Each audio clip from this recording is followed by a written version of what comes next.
Bapak Ibu yang terkasih, selamat malam. Apa kabarnya hari ini? Semoga kita dalam keadaan yang baik, dalam keadaan yang sehat, dan siap untuk berbincang-bincang dan bercakap-cakap pada hari ini. Nah, Bapak Ibu, hari ini kita akan berbincang mengenai sebuah tema yang cukup hangat. One word, one spirituality. Apa dan bagaimana? Nanti kita akan berbincang, kita akan belajar bersama dengan seorang dosen dan juga pendeta Pak Rudianto yang sudah hadir dengan bersama-sama kita di sini. Nah, sebelum kita memulai, alangkah baiknya saya akan membacakan terlebih dahulu aturan main, terutama yang ada di Zoom ini ya, gitu ya. Yang pertama adalah,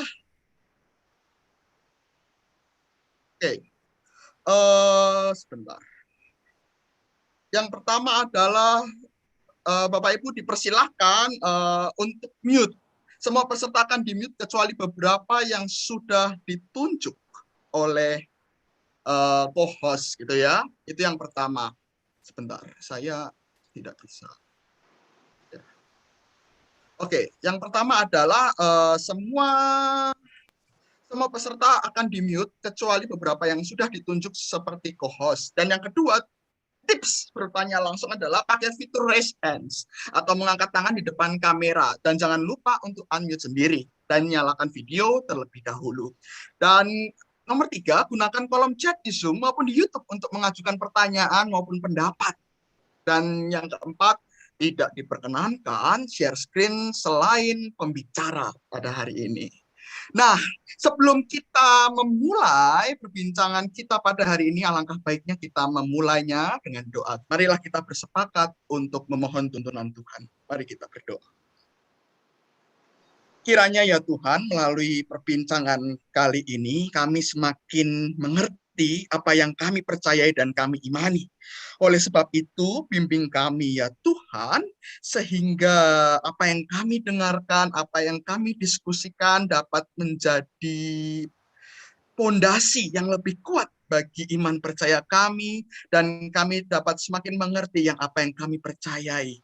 Kami menyerahkan Tuhan seluruh perbincangan kami ke depan, kami menyerahkan untuk pembicara kami, Pendeta Rudianto, ke dalam tangan-Mu. Kami serahkan semuanya hanya di dalam nama Tuhan Yesus Kristus. Amin.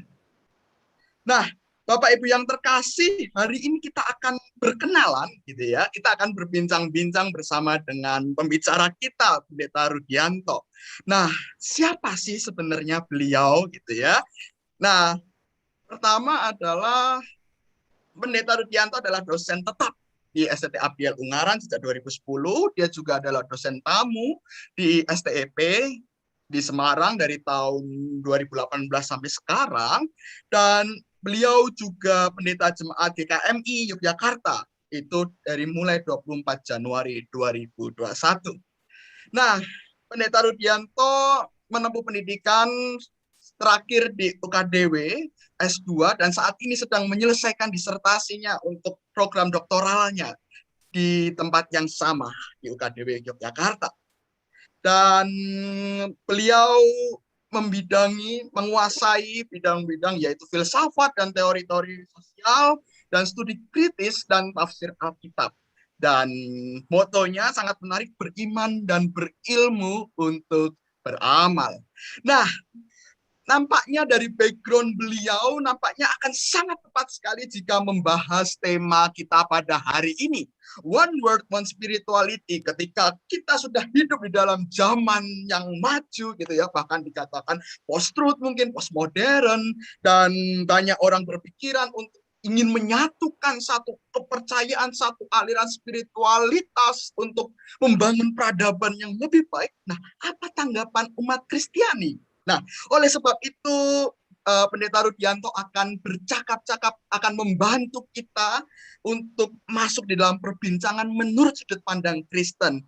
Oleh sebab itu, tidak perlu berpanjang-panjang lagi, saya persilahkan kepada Pendeta Rudianto untuk memulai perbincangan kita pada malam hari ini. Silahkan, Pak. Terima kasih. Selamat malam, Ibu Bapak, saudara-saudara. Saya suka malu kalau disebut ahli atau pakar karena saya sekedar tahu sedikit saja. Memang saya senang saja baca-baca filsafat, senang saja nafsir-nafsir Alkitab, belajar teori-teori sosial kritis ya. Tapi disebut ahli ya, sama sekali bukan. Perbincangan ini juga saya sampaikan dengan kesadaran saya sekedar orang yang tahu sedikit tapi sok tahu ya. Nah, temanya ini One World, One Spirituality. Ini satu dunia, satu spiritualitas. Kalau ini memang merupakan sebuah fenomena yang semakin meluas, artinya di dunia yang konon pernah dibilang sebagai dunia yang semakin sekuler, tetapi ternyata kehausan akan yang spiritual itu semakin besar, ini mestinya kita sambut dengan gembira. Nah, ini dia. Jadi di dunia yang pernah dikatakan sebagai dunia yang makin sekuler, kehausan akan spiritualitas semakin besar, ini menggembirakan. Nah, tentu saja kalau kita sebut menggembirakan, ini adalah respons optimistis kita bahwa ada peluang yang besar sebetulnya untuk memberi kesaksian tentang sumber makna dan pegangan hidup kita, yaitu Injil. Tetapi pada saat yang sama memang ini menimbulkan tantangan tersendiri, ya, karena biasanya memang orang membedakan antara spiritualitas dengan agama. Spiritualitas itu dibedakan dengan agama, dan kalau kita jujur, Ibu Bapak Saudara, memang beda sih ya, seperti itu. Kalau kita bicara tentang spiritualitas, kurang-kurangnya kita dapat menggambarkannya begini ya. Persentuhan dengan misteri yang meresapi semesta ini. Ini spiritualitas itu. Jadi persentuhan, persinggungan. Mungkin kalau kita boleh pakai istilah yang lebih keren itu encounter, perjumpaan ya, manusia dengan misteri yang meresapi semesta. Nah, perjumpaan, persinggungan, persentuhan manusia dengan misteri yang meresapi semesta, ini ternyata tidak terwadahi dalam, tidak terbatas dalam agama atau agama-agama. Ini dia. Jadi orang dari berbagai agama bisa mengalami persentuhan dengan misteri yang meresapi semesta. Orang yang tidak beragama juga bisa. Bahkan orang yang sekuler, yang menganggap agama mungkin sebagai sebuah produk luhur masa lalu tetapi sudah tidak relevan pada masa kini, juga bisa. Demikian juga orang-orang ateis. Saya itu membaca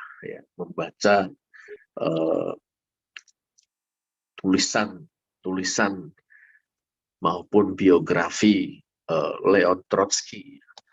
Leon Trotsky itu salah seorang pemimpin revolusi Bolshevik Oktober 1917. Banyak sejarawan mengatakan Trotsky ini adalah orang kedua setelah Lenin ya dalam bicara tentang kepemimpinan dan pengaruhnya dalam revolusi. Meskipun akhirnya dia tersingkir dari Uni Soviet setelah kematian Lenin ya, dikalahkan oleh Stalin. Nah, dia ini orang ateis, Ibu Bapak Saudara. Ateis kan? Jelas dia tidak percaya Tuhan, meskipun dia berlatar belakang Yahudi, ya, tidak percaya adanya Allah, juga menganggap agama sebagai produk dari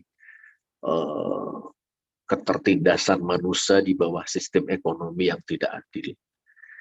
Tapi menarik, dalam salah satu tulisan Trotsky, beliau ini mengemukakan bahwa pada suatu hari dia membuka jendela kamarnya. Waktu itu dia ada dalam pengasingan di Meksiko. Beberapa saat sebelum dia dibunuh oleh suruhan Stalin ya, tahun 1941. Dia mengemukakan pengalamannya yang menurutnya sangat menakjubkan melihat keindahan pagi dengan sinar matahari yang datang menerangi bumi, khususnya kebun belakang rumahnya. Sisa-sisa embun masih bertebaran di sana-sini. Ada suatu keharuan di dalam dirinya melihat keindahan itu. Lalu dia merasa diliputi oleh suatu keharuan, sukacita, dan harapan besar bahwa pada akhirnya, katanya, kebenaran, kebaikan, keadilan akan menjadi masa depan umat manusia. Menang mengalahkan segala macam kemunafikan, penindasan, kejahatan, ketidakadilan, kesewenang-wenangan di muka bumi ini. Loh, ini seorang ateis. Sama sekali bukan Kristen. Tapi ungkapannya ini membuat kita berpikir, ini apakah ungkapan seorang yang religius? Seperti itu. Nah, ini kita lihat dalam momen itu, seorang ateis Leon Trotsky bersentuhan dengan misteri yang meresapi semesta. Ini dia, misteri yang meresapi semesta. Kadang-kadang menampilkan dirinya dalam wajah yang dahsyat. Kalau tidak dikatakan mengerikan, menggetarkan hati, membuat orang tercekam. Kadang-kadang misteri itu menampilkan wajah yang mempesona, indah, mengharukan, mengagumkan, membangkitkan suatu rasa cinta kepada misteri itu. Nah, ini persinggungan dengan misteri itulah yang kita namakan sebagai spiritualitas ini. Nah, jadi spiritualitas ini memang melampaui agama, batas-batas agama, dan secara momentum atau sebagai momentum, Ibu Bapak Saudara, itu bisa dialami oleh siapa saja dan kapan saja. Sehingga orang memberi istilah ini sebuah momen transendental, artinya momen yang melampaui yang biasa, atau menyebutnya sebagai, kalau dari kacamata Kristen disebut momen anugerah, gitu ya. Wah, ini. Nah, persinggungan, perjumpaan dengan misteri yang meresapi semesta ini menginspirasi, jadi berdampak pada orang yang mengalaminya. Ini dia, berdampak, ya, mempengaruhi secara kuat, ya, menginspirasi dia. Pertama, meyakinkan bahwa hidup ini ada maknanya. Hidup ini bermakna. Ya, ini dia. Nah, sehingga orang yang telah mengalami persentuhan dengan misteri yang meresapi semesta itu, menjadi orang yang tidak gampang-gampang putus asa. Ini dia. Nah, ini bukan hanya orang beragama atau secara khusus orang yang percaya pada Tuhan Yesus, ya, yang bisa bertahan, tidak putus asa, bahkan di tengah pertarungan hidup yang menempatkan dia pada posisi sebagai yang kalah, ya, seperti Leon Trotsky itu. Begitu juga misalnya kita bisa melihat pada kesaksian memoir nyanyi Sunyi, kok saya jadi lupa namanya, Pak, buku karya Pak Pramudia Anantatur. Ini dia. Nah, beliau mengemukakan bahwa apalagi yang kita punya dalam situasi seperti ini kecuali pengharapan. Pengharapan bahwa satu saat entah kapan bisa dibebaskan dari Pulau Buru. Nyanyi Sunyi seorang bisu. Suatu saat bisa pulang kembali ke Jawa, suatu saat bisa pulang kembali ke bertemu dengan istri dan anak-anak. Lalu menjadi pengharapan meskipun situasinya pada waktu itu sepertinya tidak menunjukkan tanda-tanda yang positif. Tapi dengan pengharapan itu, menurut Pak Pram, dia bisa bertahan, dia tidak kehilangan kewarasan, dia menulis karya-karya sastra yang gemilang, yang dikenal misalnya terutama sekali tetralogi Pulau Buru. Wah, itu ditulis oleh orang yang hidup dalam penindasan atau ketertindasan yang luar biasa di Pulau Buru. Nah, ini orang-orang yang tidak religius ya, Trotsky, Pramudia Anantatur, tidak religius. Tapi mereka rupanya mengalami perjumpaan dengan misteri yang meresapi semesta. Yang kadang dalam wujud yang mengerikan, kadang dalam wujud yang mempesonakan. Dulu seorang ahli yang bernama Rudolf Otto ini pernah mencetuskan sebuah teori tentang the nominus atau tentang yang kudus ya, yang uh, menyentuh manusia gitu, sampai ke dalam hatinya yang paling dalam, menghadirkan kegentaran yang luar biasa, tapi juga menghadirkan rasa terpesona yang meluap-luap. Nah, ini dia. Nah, spiritualitas Ibu Bapak Saudara itu merupakan sebuah penghayatan hidup sebagai hasil dari persinggungan dengan misteri yang meresapi semesta. Itu. Nah, ini memberi rasa bermakna bagi hidup yang sedang dijalan, bagi kita yang sedang menjalani hidup, bagi orang yang mengalaminya ya, yang sedang menjalani hidup. Wah, hidup ini tidak absurd kok, hidup ini ada maknanya kok, meskipun kayak begini, kayak begitu, bermakna kok. Aku harus terus bertahan, memberikan rasa pengharapan. Demikian juga nanti menginspirasi perbuatan-perbuatan yang dapat dinilai atau ditakar secara etis atau secara moral. Itu dia.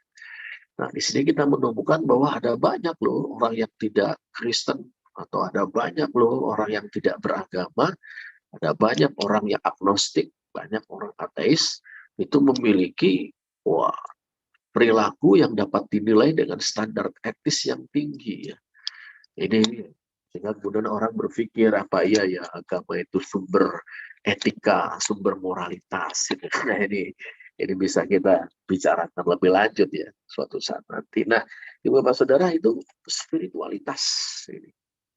Nah, hal ini juga dalam artian tertentu mengingatkan kita pada apa yang pernah dicetuskan oleh Dietrich Bonhoeffer. Wah, ini Dietrich Bonhoeffer ini seorang teolog besar ya di zaman yang gonjang-ganjing di Jerman ketika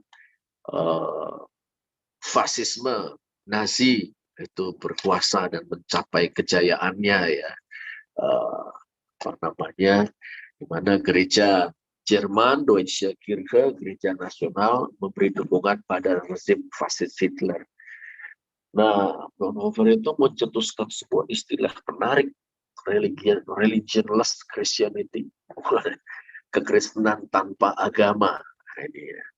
Yang beliau maksud adalah ya spirit, komitmen, cara, jalan mengikuti Yesus dengan setia, itu meskipun di luar bingkai agama Kristen resmi yang dikenal pada waktu itu. Nah, seakan-akan beliau mempertentangkan antara agama Kristen sebagai sebuah agama yang terorganisir dengan berbagai macam rumusan dogma, dengan berbagai macam aturannya, demikian juga tata ibadahnya, dan sebagainya, dan sebagainya. Dia pertentangkan dengan spirit, komitmen, dan suatu jalan hidup mengikut Yesus. Wah, the religionless Christianity, kekristenan tanpa agama. Ini dia. Nah, yang menarik juga, Bapak Saudara, rupanya hal ini sepertinya terkonfirmasi, dikukuhkan ya, bahwa tentu kita bisa berspiritualitas tanpa agama, dan Malah mungkin kita tidak perlu beragama untuk berspiritualitas, dan jangan-jangan agama itu menghambat spiritualitas. Ini seakan-akan dikukuhkan ya dengan pertama-tama tentu kesaksian, ada banyak ilmuwan ya yang mengalami atau yang mengalami persentuhan dengan yang transenden atau dengan misteri yang meresapi semesta itu, gitu ya. Misalnya suatu ketika seorang ilmuwan yang untuk keperluan penelitian dia tinggal di sebuah pulau yang relatif terpencil, pulau kecil, yang untuk menghubungkannya dengan pulau utama harus pakai speedboat misalnya. Ya, suatu malam dia pulang dari pulau utama, pulang dari berkeliling mengelilingi pantai pulau tersebut, dia mematikan mesin dekat dermaga, ia melabuhkan speedboatnya. Kemudian dia karena lelah dia berbaring seperti itu, dia melihat langit dengan taburan bintang yang tak terhitung banyaknya. Lalu tiba-tiba ia merasa bahwa rohnya itu terangkat dan ada di sekitar bintang-bintang, seperti itu, menari bersama bintang-bintang. Lalu setelah itu dia merasa ada di suatu ruangan yang begitu luas, tak terbatas, di mana dia hanya seorang diri.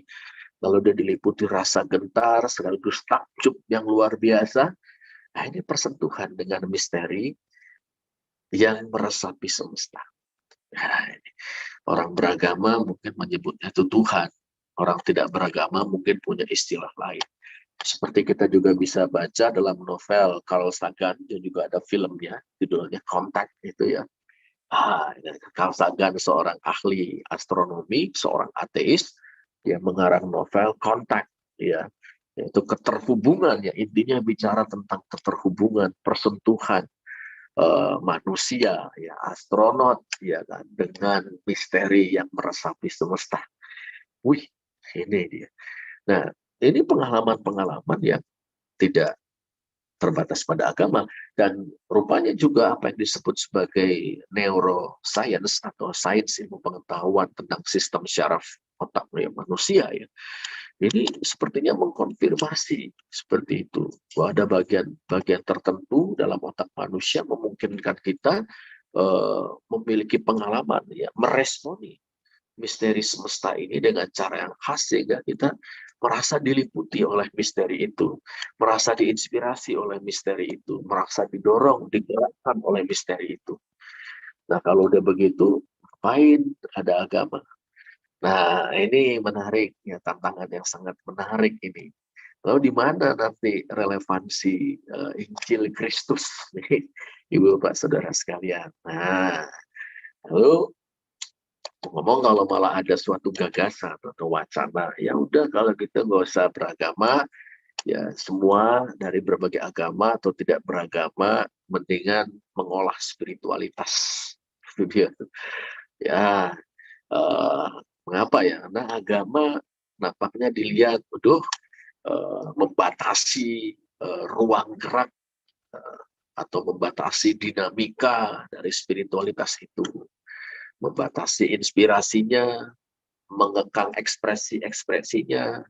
Bahkan lebih parah adalah ketika agama itu menjadi sumber konflik di antara umat-umat beragama yang berbeda, konflik-konflik yang tidak jarang menumpahkan darah. Wah, ini dia nih. Dan kita hidup di sebuah zaman di mana berbagai kemungkinan terbuka. Ya. Wah, agama sepertinya dalam posisi yang tersudut, spiritualitas yang mestinya ya menurut kita diwadahi oleh agama, khususnya kekristenan, nampaknya bisa ya dialami, dinikmati, dihayati di luar itu. Nah ini Bapak Saudara, terus kita itu mestinya jadinya ngapain ini ya? Wah, ini dia. Nah Bapak Saudara, kan ditanya, terus respons kita sebagai Kristen berdasarkan firman Tuhan tuh gimana ya? Oke ya, sementara kita berjalan ke sana, perlu juga kita mempertimbangkan secara filosofis, Bapak Saudara. Secara filosofis, perihal religionless spirituality ini, itu ya. Nah, bahwa orang mengalami persentuhan dengan misteri yang meresapi semesta. Oke-oke saja. Itu dia. Oke, gitu ya. Nah, tapi ada baiknya kita lihat itu sebagai bukan hanya sebagai pengalaman otentik, yaitu kita akui itu pengalaman otentik asli itu memang beneran gitu ya, yang bisa mengubah hidup seseorang, mengarahkan orientasi. Tetapi itu dalam kacamata saya dengan pendekatan filosofis itu perlu diberi bentuk dan isi. Itu dia. Perlu diberi bentuk dan isi. Nah, ketika kita bicara tentang bentuk dan isi, memang kita nggak bisa menghindar dari agama. Sementara pada saat yang sama, agama itu juga merupakan bentukan sosial, bentukan masyarakat, konstruksi sosial dengan sentuhan-sentuhan kultural atau budaya. Nah, ini kalau kita dekati secara non-teologis ya. Loh, kenapa kok hal macam itu, mengapa persentuhan yang inspiratif itu perlu diberi bentuk dan isi? Sebetulnya sederhana. Kalau nggak diberi bentuk, ya oke sajalah itu hak asasi manusia ya. Oke lah, setiap orang boleh-boleh saja, itu kan. Tapi kalau tidak diberi bentuk dan isi, itu sebetulnya, ya, sebetulnya orang hanya bisa bicara atau bisa mengatakan tentang suatu pengalaman yang sangat umum, itu. Yang sebetulnya coba dibahasakan dengan caranya sendiri, cara tiap-tiap orang yang berbeda seorang dengan yang lain. Itu dia. Dan boleh jadi ini membawa kita ke dalam eksistensialisme yang kalau mau dibahasakan secara vulgar itu ya semau gue gitu. Semau gue punya pengalaman gini kok, persentuhan dengan misteri yang meresapi semesta kayak begini kok, seperti itu. Nanti menginspirasinya, buah dari menginspirasinya bagaimana, lalu ekspresinya bagaimana, ya terserah gue. Yang penting gue mengalami apa namanya persentuhan dengan yang misteri tersebut. Nah, ini dia. Kita perlu bentuk dan perlu pengayaan isi. Bentuk berarti memang kita butuh wadah. Itu. Meskipun kita mesti hati-hati, wadahnya ini jangan terlalu ketat. Ya, jadi agama inilah yang memberikan wadah, menjadi sarana juga mengekspresikan, menghayati, menikmati, dan mengekspresikan spiritualitas. Itu dia. Meskipun sebagai wadah, agama tentu terbentuk secara sosial, secara budaya, dan secara historis atau sejarah. Ini berarti memang kita bicara juga pada saat yang sama wadahnya ini relatif. Ini ya bisa, ini merupakan bentukan konstruksi sosial budaya dalam sejarah. Nah, tetapi sementara kita mengakui betapa relatifnya agama, ya kan, tetapi wadah ini perlu itu supaya jangan spiritualis itu jadi formless, jadi tak terbentuk dan tidak mengalami pengayaan dalam isinya. Nah, isinya apa? Isi konseptual. Misalnya. Isi konseptual bahwa sang misteri itu adalah begini, begini, begini. Itu dia. Sang misteri itu siapa atau apa? Sang misteri itu ngapain? Sang misteri itu apa hubungannya dengan dunia, dengan umat manusia, dengan kita? Sang misteri itu sendiri maunya apa sih? Nah, ini merupakan isi ya. Ya. Jadi kalau wadahnya itu secara formal adalah organized religion, oke, agama yang formal, yang terorganisir. Nah, di dalamnya ada pengayaan isi. Nah, cuma memang Ibu Pak Saudara, ini kita diingatkan oleh orang Jawa. Pepatah Jawa itu, ngono ya ngono nih, ojo ngono, gitu ya gitu, tapi jangan gitulah. Apa itu maksudnya ya? Ya, memang agama itu wadah. Tuh. Tetapi jangan wadah ini kemudian memerangkap. spiritualitas. Denyut spiritualitas itu jangan sampai berhenti ketika masuk di dalam wadah agama atau ketika diwadahi oleh agama. Nah, itu nanti jadi kering. Itu spiritualitasnya itu jadi orang mengalami kekeringan spiritual. Gitu. Lalu orang dengan mudah bilang, wah ini gara-gara agama. Makanya kan udah saya bilang dari dulu gitu ya. Oh, nggak usah beragama, yang penting spiritualitas gitu loh. Wah ini dengan beragama diatur ini, diatur itu. Kayak GKMI, tata gerejanya itu kan semakin tebal bukunya GKMI, gereja sinode. Gereja saya ini konon itu karena mencontoh GKI. Nah, terus wah ini liturginya, wah ada aturan ini, aturan itu, wah ini malah mengeringkan, mematikan daya spiritual atau spiritualitas, membuatnya kering, membuatnya beku. Waduh, dibilang gak usah beragama. Wah, ini ya karena kita lupa ngono ya ngono nih, ojo ngono. Berarti memang perlu kita pikirkan ya, tanpa harus kita menolak organized religion kita, ya kekristenan kita, itu kekristenan agama Kristen kita. Itu dengan segala peranatannya memang perlu dipikirkan bagaimana agama yang terorganisir kita ini bisa tetap memberikan keleluasaan bagi dinamika spiritualitas dan ekspresinya.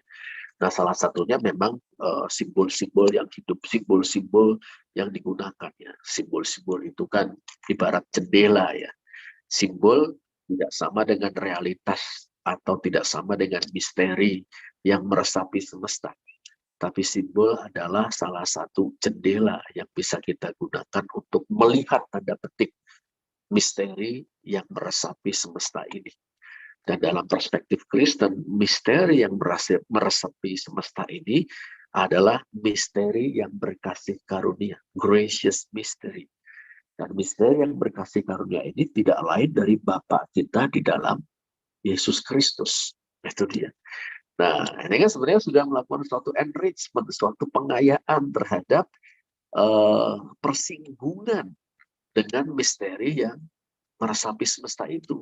Bahwa misteri itu adalah gracious misteri, bahwa misteri itu memiliki sifat personal, bahwa misteri itu mau menjalin hubungan personal dengan manusia, bahwa misteri itu adalah Bapa kita di dalam Yesus Kristus.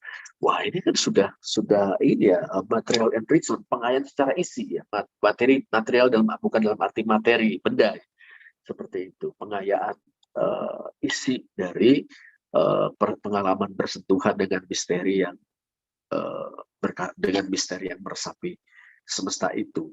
Nah, ini kalau kita coba dekati secara filosofis, kita butuh form, bentuk, perlu juga pengayaan isi. Bentuk untuk mewadahi spiritualitas, lalu perlu spiritualitas itu mengalami pengayaan isi. Isi dari spiritualitas perlu mengalami pengayaan. Dalam arti ini, kita butuh agama. Kalau orang masih tetap mau tidak beragama, ya monggo, itu hak asasi manusia ya. Nah, kita coba menyampaikan ya apa yang kita pahami dan yakini. Terus yang berikutnya adalah soal kalau kita mau berpijak pada teologi, tentunya berdasarkan Alkitab ya, firman Tuhan. Nah, Bapak Saudara, kita tentu ingat ya apa yang dikatakan Tuhan Yesus dalam Yohanes 4. Nah, ini ayat 24 ya, Yohanes 4 ayat 24. Tuhan Yesus bilang kepada perempuan Samaria, Allah adalah roh. Barang siapa menyembahnya, harus menyembahnya dalam roh dan kebenaran. Ini akan datang waktunya penyembah-penyembah yang benar akan menyembah Allah bukan di Yerusalem, bukan juga di Gunung Gerizim, tempat pemujaan, tempat sucinya orang Samaria, itu dibangun di Gunung Gerizim ya. Kenisah atau bait sucinya itu di Gunung Gerizim. Kata Tuhan Yesus akan datang waktunya deh, orang penyembah Allah itu bukan di Kenisah atau bait suci Yerusalem, bukan juga di Kenisah atau bait suci Gerizim, gitu. Tapi akan menyembah dalam roh dan kebenaran. Ini dia. Nah, ini sebuah ungkapan teologis khas Ibrani ya, atau khas Israel ya, tentang persekutuan atau jalinan hubungan, jalinan relasi dengan misteri yang meresapi semesta.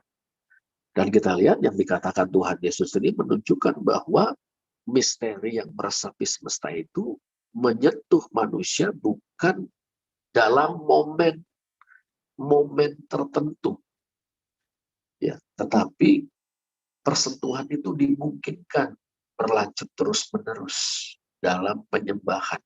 Nah, ini dia. Maka yang perlu kita pikirkan adalah bagaimana persentuhan, bahkan perjumpaan, bahkan persekutuan, komunikasi dengan misteri yang meresapi semesta itu, yang ternyata misteri yang beranugerah, yang ternyata Bapa kita dalam Yesus Kristus, itu bisa terus dipupuk. Nah, tugas kita gereja memang menolong, ya, fasilitasi umat. Wih, gimana nih supaya persentuhan tersebut bisa terus berlangsung, bisa menjadi kekuatan daya hidup yang terus-menerus yang mentransformasi kehidupan kita, yang berinspirasi terus-menerus untuk kita mendatangkan kebajikan dalam hidup kita bersama di tengah-tengah masyarakat, misalnya seperti itu. Nah, Tuhan Yesus bilang begitu dalam dalam Yohanes 4 ayat 24, ya, Allah adalah roh. Siapa menyembah Dia harus menyembahnya dalam roh dan kebenaran, menyembahnya dalam roh. Sebagaimana Dia adalah roh, maka untuk menyembah Dia kita membutuhkan roh juga. Tetapi juga dalam kebenaran, ini menyangkut isi konseptual yang bisa dipertanggungjawabkan. Nah, ini menurut pemahaman saya seperti itu. Begitu juga kalau kita membaca dalam surat 1 Korintus, ya, pasal 4 seingat saya, 1 Korintus pasal 4, kata-kata Rasul Paulus di mana ada roh, di situ ada kemerdekaan, ya, ini juga sangat menarik, ya, dalam 2 Korintus pasal 4, ya. 2 Korintus pasal 3 ayat 17, ya. Sebab Tuhan adalah roh, dan di mana ada roh Allah, di situ ada kemerdekaan, ya. Ya, kemerdekaan, ya, roh dengan roh itu memungkinkan bahwa spiritualitas itu punya dinamika, iya, ya, dan dinamika itu membebaskan dan menuntut kebebasan, gitu.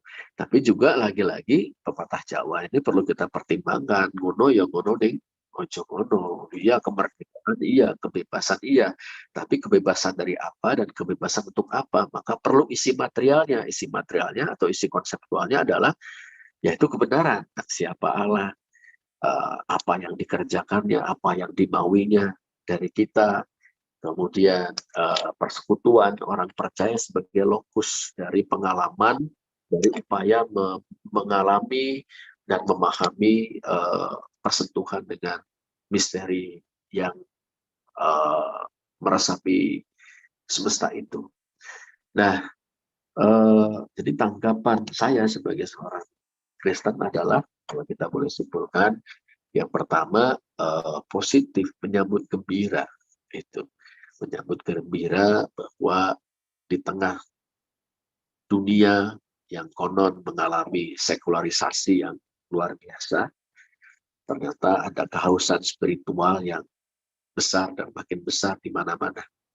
Saya membaca beberapa artikel yang dibuat oleh ilmuwan-ilmuwan yang mengungkapkan tentang kehausan spiritual, meskipun mereka tidak menyamakan itu dengan agama.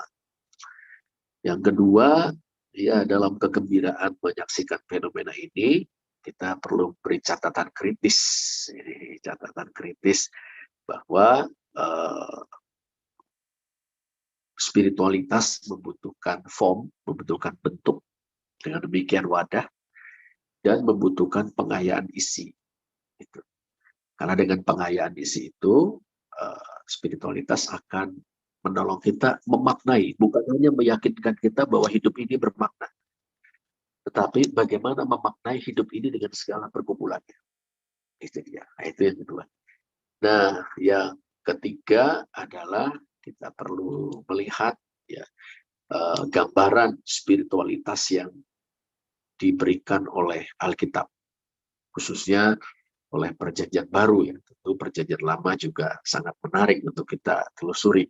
Tapi tadi kita lihat misalnya dari Yohanes 4 ayat 24, dari 2 Korintus 3 ayat 17. Terus gimana tuh? Misalnya ada wacana bahkan upaya untuk ya udah kita jadikan satu saja seluruh dunia ini satu spiritualitas. Kalau saya pribadi beranggapan itu tidak mungkin. Ya, tidak mungkin. Mengapa? Karena eh, spiritualitas butuh bentuk, butuh wadah. Bisa jadi bentuk atau wadahnya bukan agama. Bisa jadi nanti sebuah sistem pemikiran tertentu atau apa gitu ya. Bisa jadi gitu.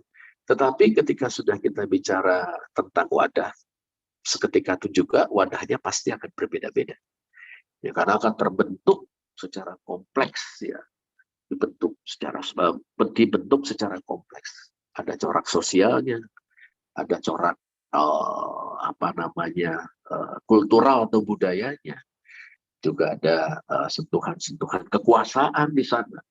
Jadi kalau saya berpendapat wacana atau bahkan mungkin proyek untuk menyatukan umat manusia dalam satu spiritualitas itu tidak mungkin. Ya, boleh jadi nanti malah terdegradasi, ya, menciptakan satu agama baru yang mempersatukan semua. Tetapi yakinlah bahwa ketika ada niat untuk mempersatukan, dibarengi dengan klaim bahwa ini yang paling benar, itu hanya akan mendatangkan perpecahan lebih besar.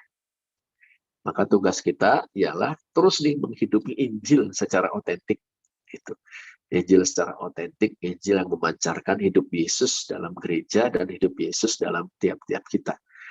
Nah, ini akan menjadi sebuah tawaran-tawaran dan mungkin malah menyentuh banyak orang, gitu ya.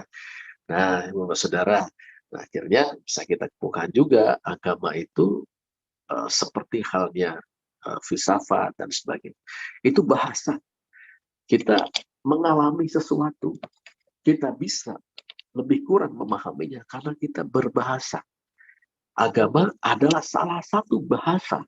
Itu suatu bahasa yang memang terbentuk secara sosial dan budaya.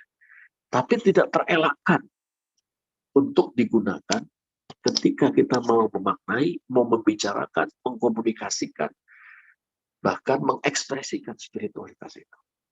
Nah, mungkin ada juga, nanti sains adalah sebuah bahasa juga. Mungkin bahasanya lebih kuantitatif sifatnya ketimbang agama, seperti itu. Tapi kita tidak bisa tanpa bahasa. Kita berpikir pun menggunakan bahasa. Ini dia. Nah, agama adalah bahasa.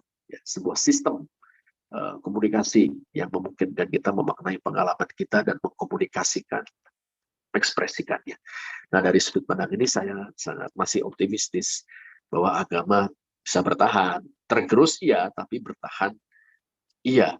Tinggal memang tanda petik kepiawaian agama itu atau kelenturan agama tersebut ya dalam memberikan keleluasaan pada spiritualitas, termasuk dalam menggunakan memanfaatkan simbol-simbol, tantangan etis, tantangan misional dan sebagainya. Nah, ini menjadi PR kita ke depan.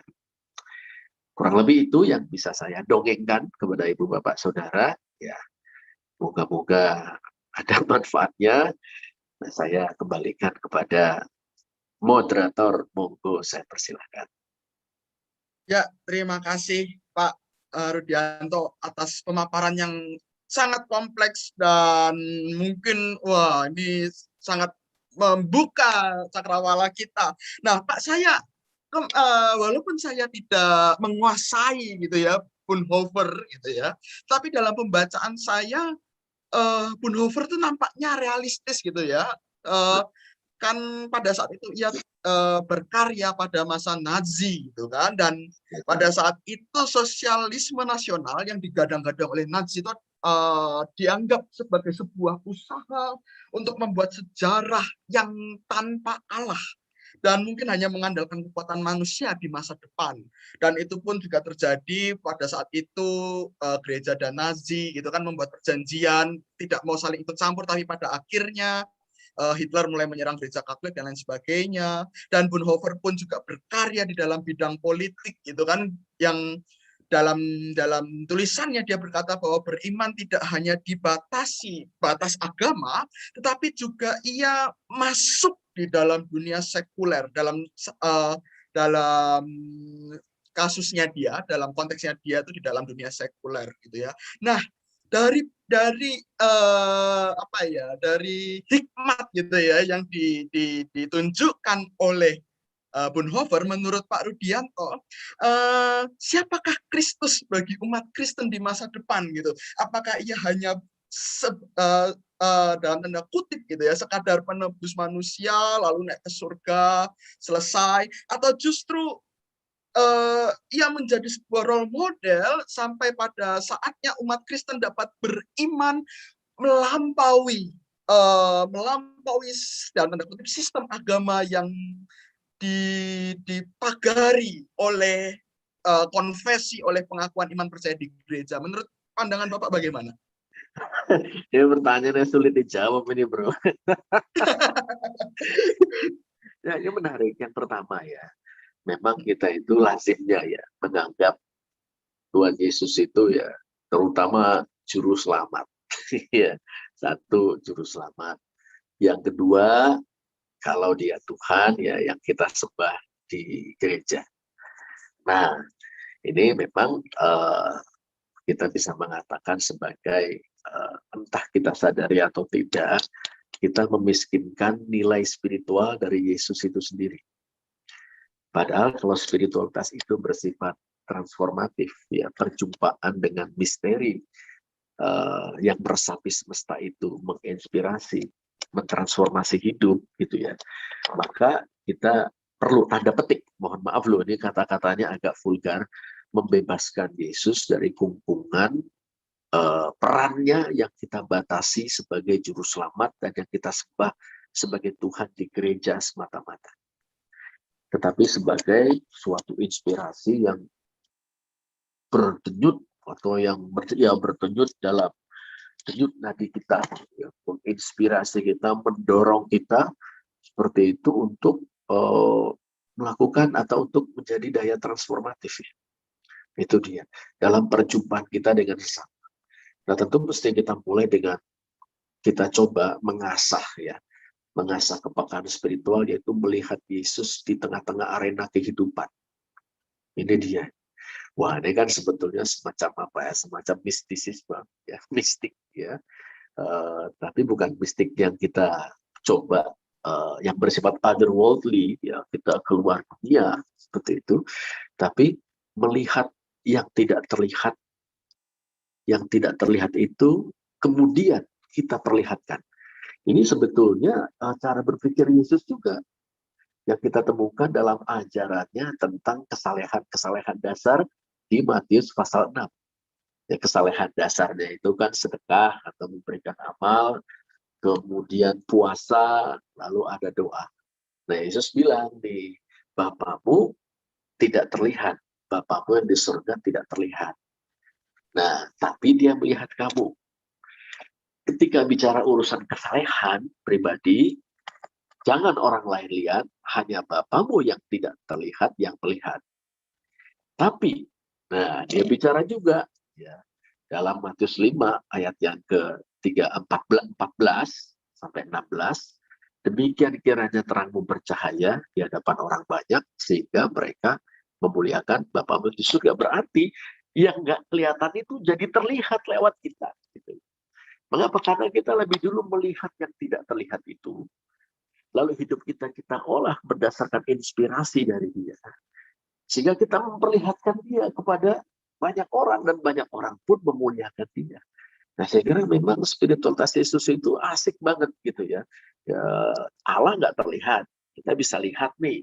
Ya, kalau kata Luther kan kita hidup coram Deo di hadapan Allah. Ya, kalau kita pakai ungkapan indrawinya kita ngelihat Allah. Cuma untuk bisa melihat Allah terus-menerus menyadari kehadirannya kan ini memang perlu kita latih.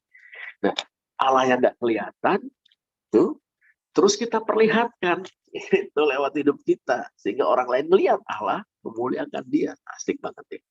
Nah, ini tantangan kekristenan kita atau tantangan spiritualitas kita lah barangkali begitu ya, bro ya. Wah, menarik sekali. Nah, Jadi dari pemaparan Bapak berarti memungkinkan dong, misalnya di suatu saat nanti atau bahkan mungkin pada saat ini di dalam kekristenan iman itu melampaui agama. Dalam kenyataannya memang loh, organized religion kita ya terlampaui, yaitu dengan keberanian terobosan-terobosan yang telah dilakukan oleh beberapa orang di antara kita. Ini, misalnya saja ya gerakan yang dinamakan teologi pembebasan di Amerika Latin itu menerobos batasan-batasan eklesiastikal atau gerejawi yang ditetapkan secara hierarkis gitu loh. Bagaimana para romo, para suster berani untuk tanda petik membangkang pimpinan-pimpinan mereka untuk jangan sampai berpihak kepada kaum tertindas karena resiko politiknya sangat besar untuk gereja di Amerika Latin. Mereka melakukannya karena melihat Yesus yang tersalib di kalangan kaum tertindas. Ini sudah melampaui agama dalam artian ini. Nah, ini dia. Demikian juga di Indonesia ya ada tokoh-tokoh seperti Romo Mangun, Katolik, Protestan, Om Yosef Widiatmaja. Oh, sekarang masih hidup malah orangnya sehat. Sehat ya di usianya yang di atas 75 tahun itu ya luar biasa. Tuhan berkati Om Yosef, Pendeta Yosef Widiatmaja, GKI Sangkrah, YBKS ya. Nah, kemudian ada Gus Dur, ya kan? Nah, Ibu Gedong Oke. Wah, ini orang-orang yang ya, mereka tetap berpijak pada base-nya agama masing-masing. Tetapi melampaui jangkauan agama itu dengan keberanian mereka melihat bahwa yang ilahi itu ada loh di sana, ada loh di sini, ada loh bekerja dan memanggil-manggil kita untuk melakukan sesuatu. Seperti itu ya. Oh, wah, terima kasih atas penjelasannya, Pak. Oh ya, saya ingin mengundang teman-teman atau Bapak Ibu sekalian yang ada di ruang Zoom atau dari YouTube untuk bertanya melalui kolom chat atau mungkin bisa raise hand dan nanti unmute. Sementara itu saya akan membacakan, Pak, ada dua pertanyaan yang ada di kolom chat YouTube. Yang pertama dari Bapak Mas Ageng Satrio Subiakto. Beliau berkomentar seperti ini. Malam Pendeta Rudi, kalau begini apakah gereja, yaitu sebagai wadah, tidak perlu khawatir jika umatnya berganti-ganti berpindah-pindah wadah, bahkan mungkin gereja maupun berpindah-pindah agama. Apalagi di masa pandemi ini, di mana umat terbuka dan dengan berbagai pilihan-pilihan yang telah tersedia dengan wadah-wadah yang ada. Itu yang pertama. Mau langsung jawab dulu atau saya kasih pertanyaan berikutnya? Langsung ya, takutnya lupa. Oke, langsung dulu boleh. Karena saya sudah agak tua ini, bro. Ya, silakan. Ini dari Mas Dimas ya? Ya. Oke. Wah, ini Mas Dimas. Apa namanya? Kalau dulu ya Romo Mangun almarhum itu kan menggunakan istilah menarik ya. Dia bilang itu adalah lex agendi ex lex essendi. Nah, ini lex agendi lex essendi. Nah, ini apa ya itu ya? Yaitu lex agendi itu hukum gerak ya, bergerak hukum, dan lex essendi hukum keberadaan. Artinya apa ya? Ini ketika beliau mengemukakan itu konteksnya adalah gereja ya. Nah, nanti dia pakai istilah agionarmento atau pembaruan ya kan, didasari pada sebuah kepekaan terhadap konteks yang sudah ditunjukkan lebih awal tentunya oleh Gereja Katolik dalam Konsili Vatikan II tahun 1962 sampai 65. Gereja harus beragionarmento, harus kontekstual dalam konteks yang sudah sangat berbeda dibandingkan dengan ketika Konsili Trente tahun 1643 ya. Nah, maksudnya apa ini? Tentu kita tidak boleh berpangku tangan, artinya udah gini aja, atau kita mati-matian mempertahankan status quo. Nah, sementara kita terus mewarisi dan meneruskan api, ya, spiritnya, memang kita mesti terbuka pada kemungkinan membuat atau mengadakan bentuk-bentuk yang baru. Itu dia. Misalnya kita bicara tentang simbol, gitu kan, simbol-simbol apa yang bisa kita ambil dari masa silam, dari tradisi gereja, dan simbol-simbol apa yang kita bisa buat pada masa kini. Simbol bukan hanya yang nampak, tapi juga yang didengar, yang bisa dirasakan. Simbol-simbol yang bisa berfungsi sebagai jendela bagi umat untuk melihat misteri yang meresapi semesta, misteri anugerah, misteri kasih karunia, atau misteri yang adalah Bapa kita itu. Jadi perlu ini. Demikian juga misalnya tidak tertutup kemungkinan kita mengkaji kembali rumusan-rumusan dogmatik kita seperti itu yang eh, memungkinkan atau menolong berfungsi sebagai pengaya konseptual, pengaya isi pemahaman dari generasi zaman sekarang. Dalam artian tertentu saya masih konservatif. Dalam arti, kita mesti pertahankan gereja kita, mesti gitu. Dan gerejanya harus tetap ada. Mengapa? Karena kepentingannya bukan kita. Ini punya Tuhan nih. Gereja ini punya Tuhan, gitu. Dan Tuhan itu memberi tugas kepada gereja untuk menjadi tampilan kehadirannya di dunia. Jadi kalau kita masa bodoh, biarin aja dia pakai wadah yang lain atau pindah-pindah wadah, pindah-pindah agama, lalu tidak punya wadah pada akhirnya. Menurut saya jangan. Ya. Karena gereja bukan hanya organized religion dalam pemahaman Kristen, tetapi adalah representasi dari Kristus. Dalam ajaran perjamuan kudus kita sudah mengakui bahwa Kristus secara ragawi duduk di sebelah kanan Allah Bapa. Dalam perjamuan kudus, dia tidak hadir secara ragawi, tapi Roh Kudus mengangkat hati kita yang beriman untuk dipersatukan dengan Kristus yang di sorga. Nah, ini ajaran Calvinis tentang perjamuan kudus kan. Nah, tapi kemudian Roh Kudus itu menurunkan kembali kita untuk menampilkan Kristus yang di surga sana. Nah, inilah gereja. Gereja itu adalah tanda kehadiran Kristus di tengah-tengah dunia.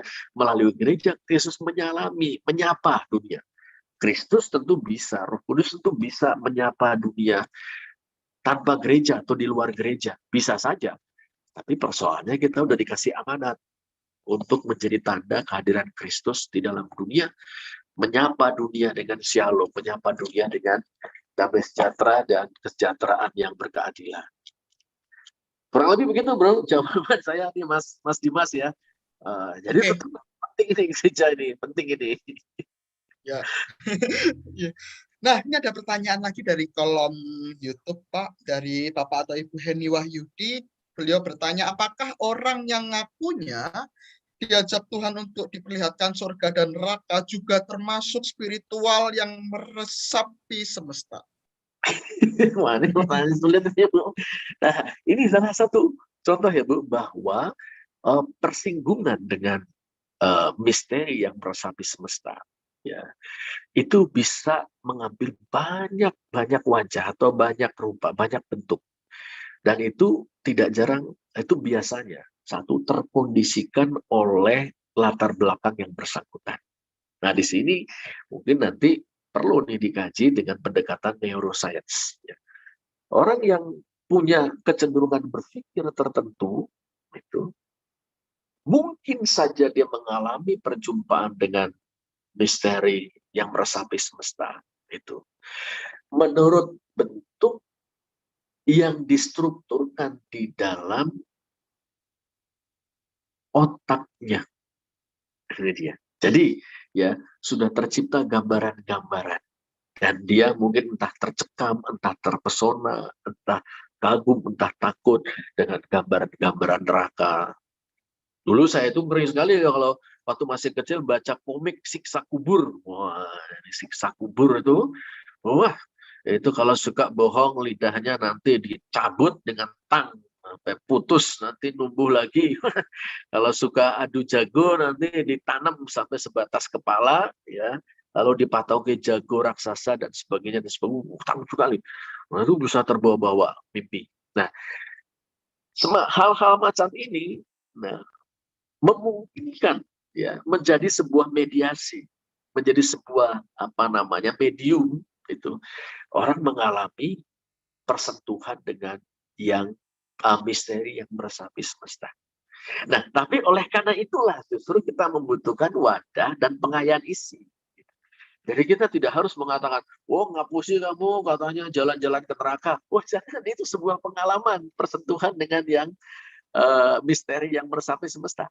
Tetapi butuh wadah, bentuk, butuh pengayaan isi. Sehingga akhirnya orang tersebut mengalami pertumbuhan dan pendewasaan. Oh ya, pengalaman saya waktu itu sebetulnya sekedar pintu masuk, sekedar awal saja supaya saya boleh memiliki hubungan yang lebih mendalam dan saya lebih kenal dengan Tuhan, saya boleh lebih bertanggung jawab. Nah ini dia, ini. Jadi nggak apa-apa tuh ada pengalaman kayak gitu. Asal jangan kita terpaku di situ. Entah mengatakan sebagai 100% dari iblis atau kita memuja-muja pengalaman itu. Nah itu ya. Kurang lebih begitu bro. Coba moga-moga sedikit menjawab ya Bu. Oke, baiklah. Bapak Ibu saya undang untuk bertanya secara langsung, bisa raise hand atau unmute atau mungkin ditulis di kolom chat untuk bertanya atau berpendapat, dan saya beri waktu. Ini kesempatan yang tepat untuk kita bercakap-cakap. Silakan bagi Bapak Ibu. Dan nampaknya ada sebagai intermezzo ya Pak ya, ini direspons balik oleh Mas Dimas gitu ya. Matur nuwun, Korudi, pertanyaan yang kedua yang sebagai intermezzo adalah berapa banyak buku sih Pak yang dibaca dalam 1 bulan? Dan bagaimana caranya bisa ingat, apalagi yang ngomongin tentang barusan-barusan tadi. Silakan. Saya itu sekarang sebagai pendeta Mas Dimas, saya lebih banyak baca Alkitab loh. Saya baca Alkitab terus ini. Woy. Tapi juga tentu membaca yang saya gemari ya, membaca filsafat, membaca ya filsafat ya salah satu tugas kewajiban dengan ngajar filsafat ya dia ya. Pokoknya kalau ada waktu Mas, mesti saya baca meskipun saya nggak tahu seminggu saya baca berapa buku, tapi saya berupaya ada waktu tak baca atau baca gitu. Meskipun tidak selalu satu buku selesai 1 minggu ya, kadang-kadang minggu depan baru saya lanjutkan. Ya, karena asik aja sih gitu baca-baca ini.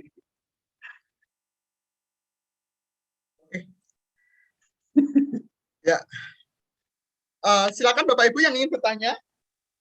Oke, ada yang raise hand satu dari Pak Peter.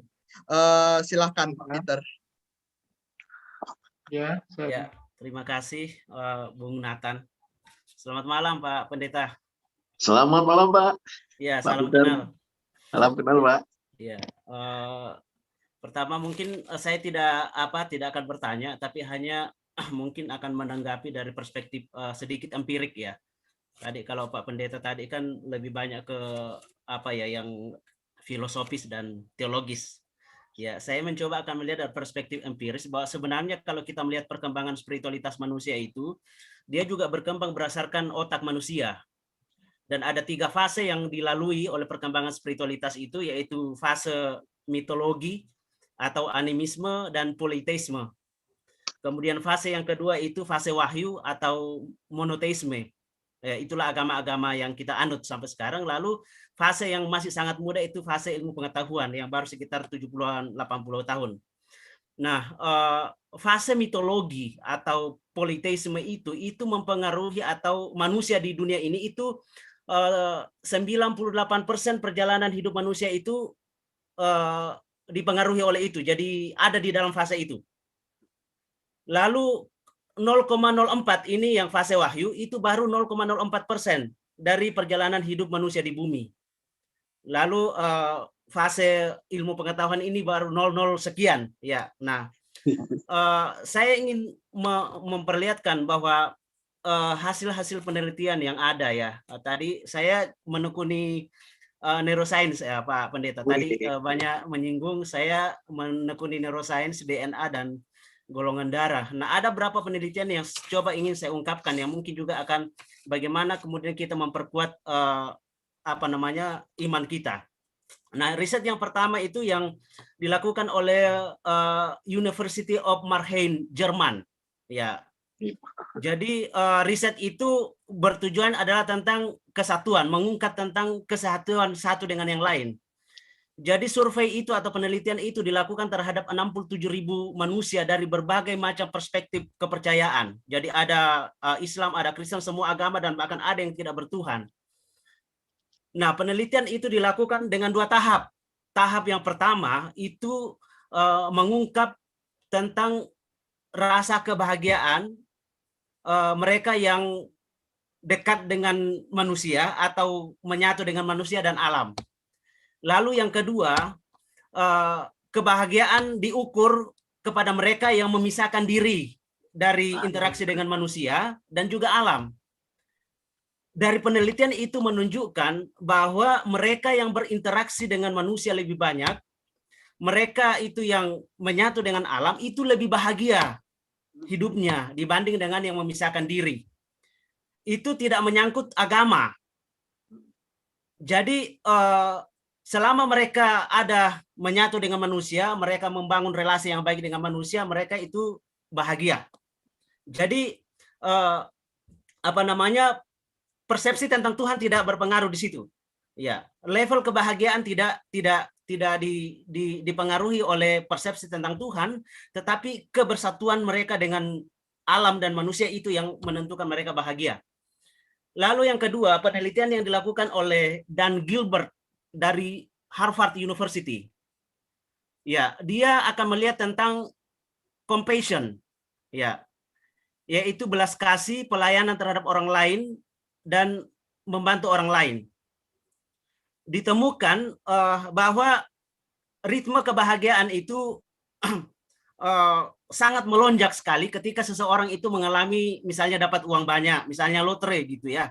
Mengalami lotre itu lonjak kebahagiaannya tuh tinggi sekali, tapi seiring dengan waktu akhirnya kembali ke baseline atau titik awal. Lalu diteliti juga ke mereka yang mengalami trauma yang paling menyakitkan. Misalnya mereka mengalami kehilangan anggota tubuh. Ya, mereka juga mengalami kesedihan yang sangat mendalam, tetapi seiring dengan waktu mereka kembali kepada baseline lagi.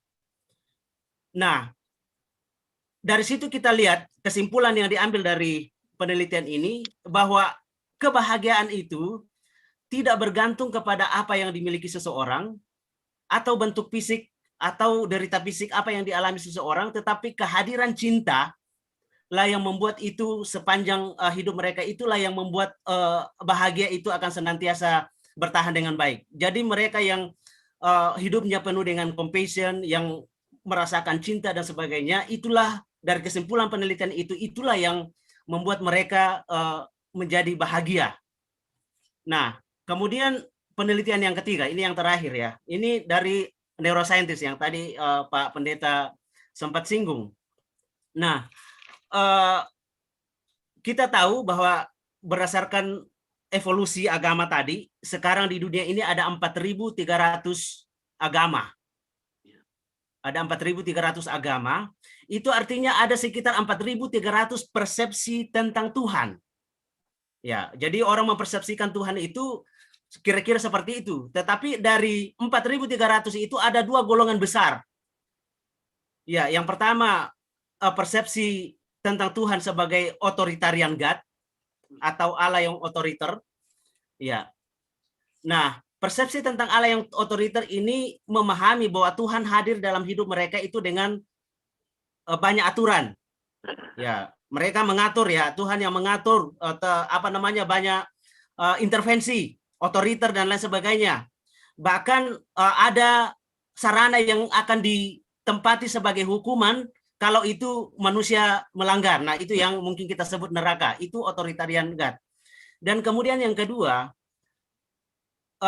persepsi tentang Tuhan yang dikenal dengan benevolent God atau Tuhan yang Maha Kasih. Jadi ini 2 kutub yang ditemukan, Tuhan yang Maha Kasih. Dan dari Tuhan yang Maha Kasih ini adalah memaknai Tuhan di dalam hidup mereka sebagai Tuhan yang hadir juga, tapi Tuhan itu yang pengertian. Tuhan yang peduli dan Maha Pengampun. Nah, lanjutan dari penelitian ini mengungkap bahwa mereka yang memaknai Tuhan sebagai benevolent God itu tingkat kebahagiaannya lebih tinggi dibanding dengan yang authoritarian God. Artinya apa? Bahwa kasih yang benevolent God itu ketika orang berbicara tentang kasih, memikirkan tentang kasih dan sebagainya, itu mereka lebih bahagia dibanding dengan yang tadi memikirkan Allah yang penuh dengan aturan, kamu harus begini dan sebagainya dan itu. Nah, dari sini para saintis mengusulkan yang tadi one heart, one spirituality, one word, one spirituality. Nah, sekarang kita bisa sebagai orang Kristen menerjemahkan bagaimana kita menerjemahkan fakta ini. Ya, bahwa agama kita adalah agama yang berpusat pada kasih. Itu dijawab, dibuktikan itu kalau kita hubungkan dengan ilmu pengetahuan itu sangat include dengan ilmu pengetahuan. Lalu yang kedua, Alkitab mengatakan bahwa Tuhan adalah kasih. Jadi pusat dari semua yang harus kita lakukan sebagai orang percaya, kita tadi itu bagaimana kita membuat wadah tadi itu yang disarankan oleh Pak Pendeta, yang kemudian tidak membuat kita terjebak di dalam otoritarian God tadi itu. Tetapi bagaimana kita membuka ruang ya supaya kemudian itu ada benevolent God yang kemudian harus kita terjemahkan seperti apa yang harus supaya semua orang itu merasakan itu dan kemudian bisa merasakan cinta dan pada akhirnya kita ada dalam satu spiritualitas yaitu cinta. Ya. Nah, saya teringat dengan apa yang dikatakan oleh seorang sastrawan Afghanistan. Ini bukan orang Kristen, lagi-lagi bukan Kristen, yang mengatakan bahwa Jalaluddin Rumi mengatakan, "My religion is love." Agamaku adalah cinta. Dan Mahatma Gandhi juga mengatakan, "My religion is humanity." Agamaku adalah kemanusiaan. Saya pikir mereka itu lebih injili, ya. Mereka sangat injili. Mereka sangat biblikal karena mereka memahami itu. Nah, saya kira itu yang ingin saya sampaikan, perspektif dari yang sedikit empirik ya, setidaknya menguatkan apa yang disampaikan oleh Pak Pendeta tadi. Terima kasih, Tuhan memberkati. Terima kasih Pak Bitan. Saya malah jadi diberkati, diperkaya dengan apa yang Bapak kemukakan. Terima kasih Pak. Nah, mengenai yang terakhir Pak, yang mengenai 4.300 agama, lalu ada dua tipe. Memang salah satu tantangan kita adalah bahkan dalam satu agama pun ya sebetulnya ada dua tipe konsep Allahnya ya Pak, yang otoritarian dan benevolent. Ini tantangan kita. Apakah kekristenan yang kita hayati akan lebih menekankan pada benevolent God atau authoritarian atau wrathful God ya Pak ya. Nah, kita teringat pada buku yang ditulis oleh ahli studi agama-agama, yaitu Lloyd Stephen. Judulnya itu adalah Demonic Turn, Pak, peralihan demonis. Jadi, beliau ini melihat kenapa orang dari agama yang sama, ya berbagai agama, misalnya dia orang Kristen atau dia orang Islam misalnya, agama ini bisa munculkan orang yang luar biasa mengabdikan hidupnya bagi perikemanusiaan, tapi juga bisa menjadi ancaman bagi kehidupan dan perikemanusiaan. Wah, kalau yang Bapak tadi kemukakan berdasarkan pendekatan empirik, saya jadi teringat, boleh jadi bahwa memang dalam satu agama pun ada dua konsep yang istilahnya kalau dialektiknya tidak bisa kita ikuti dengan baik, kita jatuh kepada kecenderungan authoritarian God itu memang bahaya ya Pak, merusak ya intoleransi, mungkin radikalisme, terorisme. Saya kira bukan hanya monopoli satu agama tertentu, bisa juga muncul dalam agama kita ini ya Pak ya. Terima kasih Pak Peter, terima kasih Pak. Tuhan berkati. Ya, terima kasih Pak Peter atas responsnya terhadap perbincangan kita kali ini. Nah, Bapak Ibu silakan. Saya buka lagi kesempatan untuk bertanya, berpendapat. Jika ada di YouTube maupun di Zoom, saya undang untuk kita merespons, gitu ya. Nah, adakah dari Bapak Ibu sekalian? Ya, oke, Pak Darjono, silahkan. Ya, terima kasih Pak Rudi. Pak Rudi mengingatkan, ya, Pak Rudi mengingatkan saya kepada sebuah lagunya John Lennon, yaitu Imagine, bayangkan.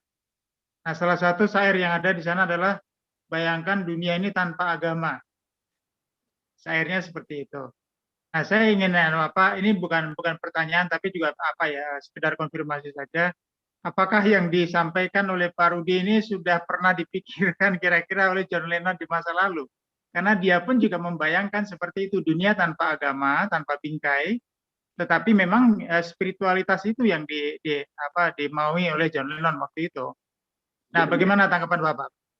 Sederhana aja, Pak, itu aja. Ya Pak, satu Pak, lagu tersebut kan muncul Pak dalam konteks tanda petik demam kiri di dunia barat ya Pak ya. Padahal itu demam kiri.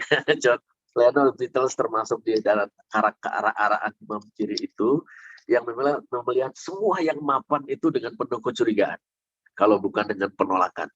Semua yang established sebagai hal yang, waduh, ini inherently evil nih, pada dasarnya jahat ini, memecah belah umat manusia, dan sebagainya. Nah, kita juga tahu bahwa agama yang dominan di Barat, dalam konteks misalnya sebutlah Perang Vietnam, dan maupun berbagai konflik dunia, adalah agama Kristen. Nah, jadi kecurigaan bahkan kebencian kepada semua yang established, itu kita bisa dengar dari lagu yang indah dari John Lennon, Imagine itu Pak. Nah, saya pribadi Pak, mungkin karena saya ini orang Jawa ya Pak. Ya, orang Tionghoa tapi hidup di Jawa. Jadi ngono ya ngono ning ojo ngono. Artinya ya memang agama perlu banyak yang bisa kita kritisi dari agama Kristen kita ini Pak. Dari gereja Kristen kita banyak. Tapi kok menurut saya ya kritik itu justru karena kita mencintai dan ingin agar agar cara berada atau mode eksistensi dari gereja ini bisa lebih makin cocok dengan misi dari dari Tuhan Yesus, agar gereja ini menjadi tanda kehadiran Kristus di dalam dunia, yang menyapa dunia dengan damai sejahtera, yang menyalami dunia dengan damai yang berkeadilan. Oh, itu kurang lebih Pak. Begitu Pak. Ya, terima kasih Pak atas responsnya gitu ya, yang memperkaya perbincangan kita semua pada hari ini. Nah, saya membuka kesempatan lagi bagi Bapak Ibu yang ingin bertanya, merespons, atau ya bukan kirim salam juga. Terserah. Bagi Bapak Ibu yang ingin bertanya, saya undang melalui kolom chat dari Zoom secara langsung, silahkan. Jika ada. Oke, nampaknya belum ada tanda-tanda, dan saya bukan tergelitik ya, tetapi saya justru pada saat ini berpikir mengkonstruksi iman saya yang lebih lebih baru gitu ya, bahwa saya teringat gitu ya sebuah tulisan Pannenberg, mungkin kalau Pak Rudianto pasti tahu pasti. Dia mempopulerkan sebuah tulisan yang cukup terkenal, indirect revelation gitu kan ya, pewahyuan tidak langsung, bahwa Allah berkarya, Allah mewahyukan dirinya pada perjalanan sejarah dan akan terungkap seluruhnya pada akhir sejarah, yaitu pada saatnya nanti gitu kan, di ujung sejarah, pada akhir sejarah. Jadi saya bisa membayangkan dan saya bisa mempercayai bahwa apapun yang terjadi di masa depan nanti gitu ya, entah kekristenan seperti apa nantinya gitu, akan berdinamika, akan hidup di dalam dunia, akan merespons berbagai isu, itu merupakan bentuk karya Allah, walaupun mungkin kita melakukannya bahkan mungkin di luar pagar doktrin gereja, di luar kekristenan, dan walaupun itu di luar gereja, di luar kekristenan, di luar dogma, melampauinya itu, tetap itu merupakan bagian dari wahyu Allah bagi dunia ini, rahmat Allah bagi dunia itu. Ini yang saya pikirkan pada saat ini, yang saya imajinasikan. Menurut Pak Rudianto, gimana konstruksi iman saya ini? Apakah bisa dikonfirmasi atau terserah? Ini pertanyaan yang sulit lagi nih Bro Nathan. Jadi kalau pemahaman saya, keyakinan saya ya, itu memang saya tuh cenderung pada panentheisme, bukan panteisme, tapi seperti Pannenberg ya, panentheisme. bahwa memang dia itu itu Allah sejarah, Allah semesta yang bergerak di dalamnya. Bahkan kita mungkin boleh pakai istilah atau yang dikatakan Rasul Paulus mengutip penyair penyair penyair Stoik dalam Kisah Rasul 17, bahwa di dalam dia kita hidup, kita bergerak, kita ada, ya, seperti itu. Nah, gereja ini betul tanda kehadiran Kristus di dalam dunia. Tapi kalau kita mengatakan begitu, kita kan nggak boleh sombong. Ya, tanda kehadiran Kristus di dalam dunia yang melaluinya Kristus memberi salam kepada dunia, tapi Kristus dan Roh-Nya tidak hanya bekerja melalui gereja. Dia juga bekerja di semua tempat dengan cara-caranya sendiri yang di luar jangkauan pikiran kita.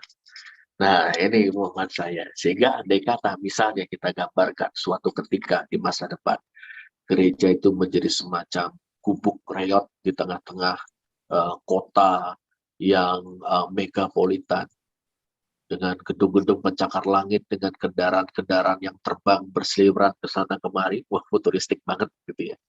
Nah, tetapi gubuk ini tetap menarik bagi orang-orang yang gubuk ini tetap menarik. Mengapa? Karena dari dalam gubuk itu muncul orang-orang yang ikut mewarnai dunianya dengan kesadaran bahwa bekerja di dalam dunia diresapi oleh Allah, diresapi oleh misteri itu. Nah, yang kedua, gubuk ini tetap menarik bagi orang yang kehausan, orang letih. Wah, saya mau minum dulu di gubuk itu, saya mau ngaso-ngaso dulu di gubuk itu, mendapat kekuatan baru lalu berjalan. Karena memang gereja ada bukan untuk dirinya. Memang betul kata Bonhoeffer, ya, istilahnya Bonhoeffer itu kan Christus pro ecclesiam, Kristus untuk gereja. Tapi ecclesia pro mundi kalau kata Bonhoeffer. Sehingga melalui gereja, melalui ecclesia itu Kristus pro mundi juga, Kristus untuk dunia. Nanti tugasnya. Gereja adalah tanda kehadiran Kristus, tetapi dia berkarya dengan leluasa melampaui batasan-batasan gereja, bahkan mungkin juga kemampuan gereja seperti itu. Nah, kita ini bergembira menyambutnya. Di satu sisi mengerjakan tugas agar gereja betul-betul menjadi tanda kehadiran Kristus, di sisi lain terbuka terhadap cara kerja Kristus dan Roh-Nya di seantero dunia ini. Seperti itu, bro. Itu maka keren banget tuh yang Bro Nathan kemukakan. Saya ikutan juga tuh, ikut firmasi. Mungkin malah jadi pengikutnya Bro Nathan. Aduh, jangan gitu. Oke, terima kasih. Ini ada 2 pertanyaan. Saya akan menuju ke Bulan yang sudah raise hand. Habis itu ada chat secara personal di saya. Mungkin silahkan Bulan. Ya, terima kasih Pak Rudi. Saya setuju tadi pernyataan bahwa Injil itu semestinya memberi wadah dan bentuk terhadap spiritualitas. Dan memang seperti itu ya, itu membuat makna yang berbeda karena sesungguhnya kan memang perjumpaan yang terpenting di dalam relasi dengan Allah itu memang bukan masalah agamanya, tetapi justru perjumpaan dengan Allah, dan itu yang tadi diterjemahkan dengan spiritualitas, perjumpaan dengan atau persentuhan dengan misteri yang meresapi, tadi istilah yang dipakai kan seperti itu. Nah, dalam iman kita memang kan itu kan berarti kan dengan Kristus dan gereja yang semestinya melakukan tugas seperti itu. Tetapi kalau kita amati pada masa posmo dan mungkin sekarang sudah post-posmo ya, dalam masa yang seperti itu, ini justru yang sedang berkembang kan bahwa semua itu sebetulnya kebenaran, semua itu baik, semua itu boleh begitu. Nah, ketika bahkan itu juga yang mungkin dipahami oleh anak-anak muda begitu. Nah, bagaimana kita bisa tetap menyuarakan kebenaran, bisa menyuarakan bahwa yang semestinya dipahami adalah yang memang yang seharusnya begitu. Bahwa kita menghargai orang lain itu kan memang harus seperti itu. Dan saya juga setuju bahwa apakah orang bisa berjumpa dengan Allah itu di dalam satu agama tertentu? Tentu juga tidak, karena Allah juga tidak terbatas dengan agama. Hanya kan memang pemahaman ini juga bukan pemahaman yang mudah untuk dipahami dan kemudian untuk membuat kita bisa tetap teguh di dalam kebenaran. Kira-kira begitu, Pak Rudi. Terima kasih. Bu. Pertanyaan Ibu sulit, Bu. Sulit dijawab nih, Bu. Nah, yang saya pahami gini, Bu. Dalam era postmodern, belakangan juga orang bilang post-truth ya, Bu. Memang ya, post-truth, betul. Epistemologi itu sudah tumbang. Epistemologinya tumbang. Theory of truth-nya, how do we know, theory of knowledge-nya, memang pada bertumbangan begitu. Sehingga memang kita perlu menempuh rute lain. Kalau dulu di zaman ketika orang masih percaya narasi besar, rasio, itu maka para apologet Kristen itu menempuh jalur yang sama dengan para rasionalis sekuler, ya, membuktikan dengan argumen-argumen rasional. Nah, jadi kalau epistemologinya sudah tumbang, memang argumen rasional itu menjadi makin terbatas fungsi dan kekuatannya, ya. Maka yang saya pahami dan yakini ya Bu, pertama kita memang mesti berpijak pada kepastian ontologis. Jadi kita sendiri keyakinan, iya betul, keyakinan yang menurut kita inilah yang memaknai hidup kita, menjadi ground of our being kita, istilahnya Paul Tillich, ground of being kita mau mantap di situ, seperti itu. Lalu soal epistemologi, keyakinan kita akan kebenaran, kalau kita mesti mengkomunikasikannya, kita komunikasikan dengan rendah hati, tidak menganggap ini superior dibandingkan dengan klaim kebenaran yang lain. Nah, yang kita tonton di YouTube belakangan ini dari para YouTuber Kristen dengan semangat apologetik yang menurut saya agak berlebihan. Itu kita tidak menangkap, di sana tidak disajikan kebenaran dengan rendah hati, tapi triumfalistik sekali, bahkan dengan penghinaan dan sebagainya. Nah, ini menurut saya kontraproduktif untuk jangka panjang. Gitu. Dan jadi batu sambungan, ya. Betul, Bu. Gimana kita punya keyakinan tentang kebenaran, ini loh saya bagikan, ini loh saya sharingkan, itu. Nah, tapi yang ketiga memang ini perlu ada konsistensi etis. Jadi kita punya kepastian, kita punya keyakinan yang kuat, kita juga tahu, kita yakin bahwa yang kita pegang itu benar, tapi kita mesti konsisten dalam cara hidup gitu. Nah, inilah yang nanti ketika kita bicara tentang Injil akan lebih terasa tanda petik daya pikatnya ya Bu, ketimbang kita sibuk berargumen membuktikan Injil benar di hadapan mahkamah akal budi dan segala macam. Orang akan menganggap itu kan kebenaran menurut lu, kalau menurut gua mah nggak begitu kan gitu. Menurut saya begitu ya Bu, ada kepastian ontologis yang kita pegang, kerendahan hati secara epistemologis. Iya, kita tahu ini benar, tapi kita tidak menganggap ini sebagai superior dibandingkan dengan yang lain. Dan kita menghidupi cara hidup yang konsisten secara etis. Kalau pemahaman saya sih begitu selama ini ya Bu. Ya, kayaknya saya setuju deh. Dan akhirnya kan keteladanan itu juga akhirnya berbicara lebih kuat ya. Saya setuju ketiganya nampaknya. Thank you banget. Thank you banget. Sama Bu. Terima kasih Bu Wulan atas responsnya. Ada pertanyaan yang masuk di dalam chat direct message saya asumsikan sebagai pertanyaan anonim. Beliau mengatakan bahwa Karl Marx mengatakan agama adalah opium bagi masyarakat. Dan dihubungkan dengan tema kita kali ini, One World, One Spirituality, apakah pendapat Marx tersebut ada benarnya? Oleh karena agama cenderung seringkali menjadi penghambat bagi spiritualitas manusia. Wah, ini yang bertanya siapa nih, Bro? Apakah seorang kamerat? My comrade in arms. Oke, nah ini dia Bapak Saudara. Pertama, ini perlu kita klarifikasi dulu bahwa kata-kata Marx, religion opiates the people, opiates the people itu ada dalam tulisan Marx ya, judulnya itu pengantar pada kontribusi terhadap kritik atas filsafat hukum Hegel. Wah, bahasa Inggris agak ruwet ya. Itu dia. Nah, ini jadi dalam tulisan itu sebenarnya dia mengkritik filsafat Hegel. Nah, itu konteksnya ya. Nah, Itu bisa kita bicarakan, filsafat idealismenya segala macam Hegel itu. Tapi yang kedua, ini ketika Marx mengatakan itu, religion opiates people, itu dalam artian netral. Dia mencoba secara objektif memunculkan peran agama dalam masyarakat kapitalis yang baru berkembang pada waktu itu. Jadi ini ungkapan yang netral, bukan mengejek agama. Karena opiates di sini, ya opium di sini, opiates itu dalam arti meredakan rasa sakit. Jadi agama itu meredakan rasa sakit kaum tertindas, rasa sakit kaum terhisap, akibat keterasingan atau keteralienasian mereka di bawah sistem yang menindas dan menghisap. Nah, ini membuat manusia bisa bertahan hidup. Dia bisa bertahan. Rasa sakitnya itu berkurang dengan dia beragama. Jadi, bukan sebuah penilaian negatif.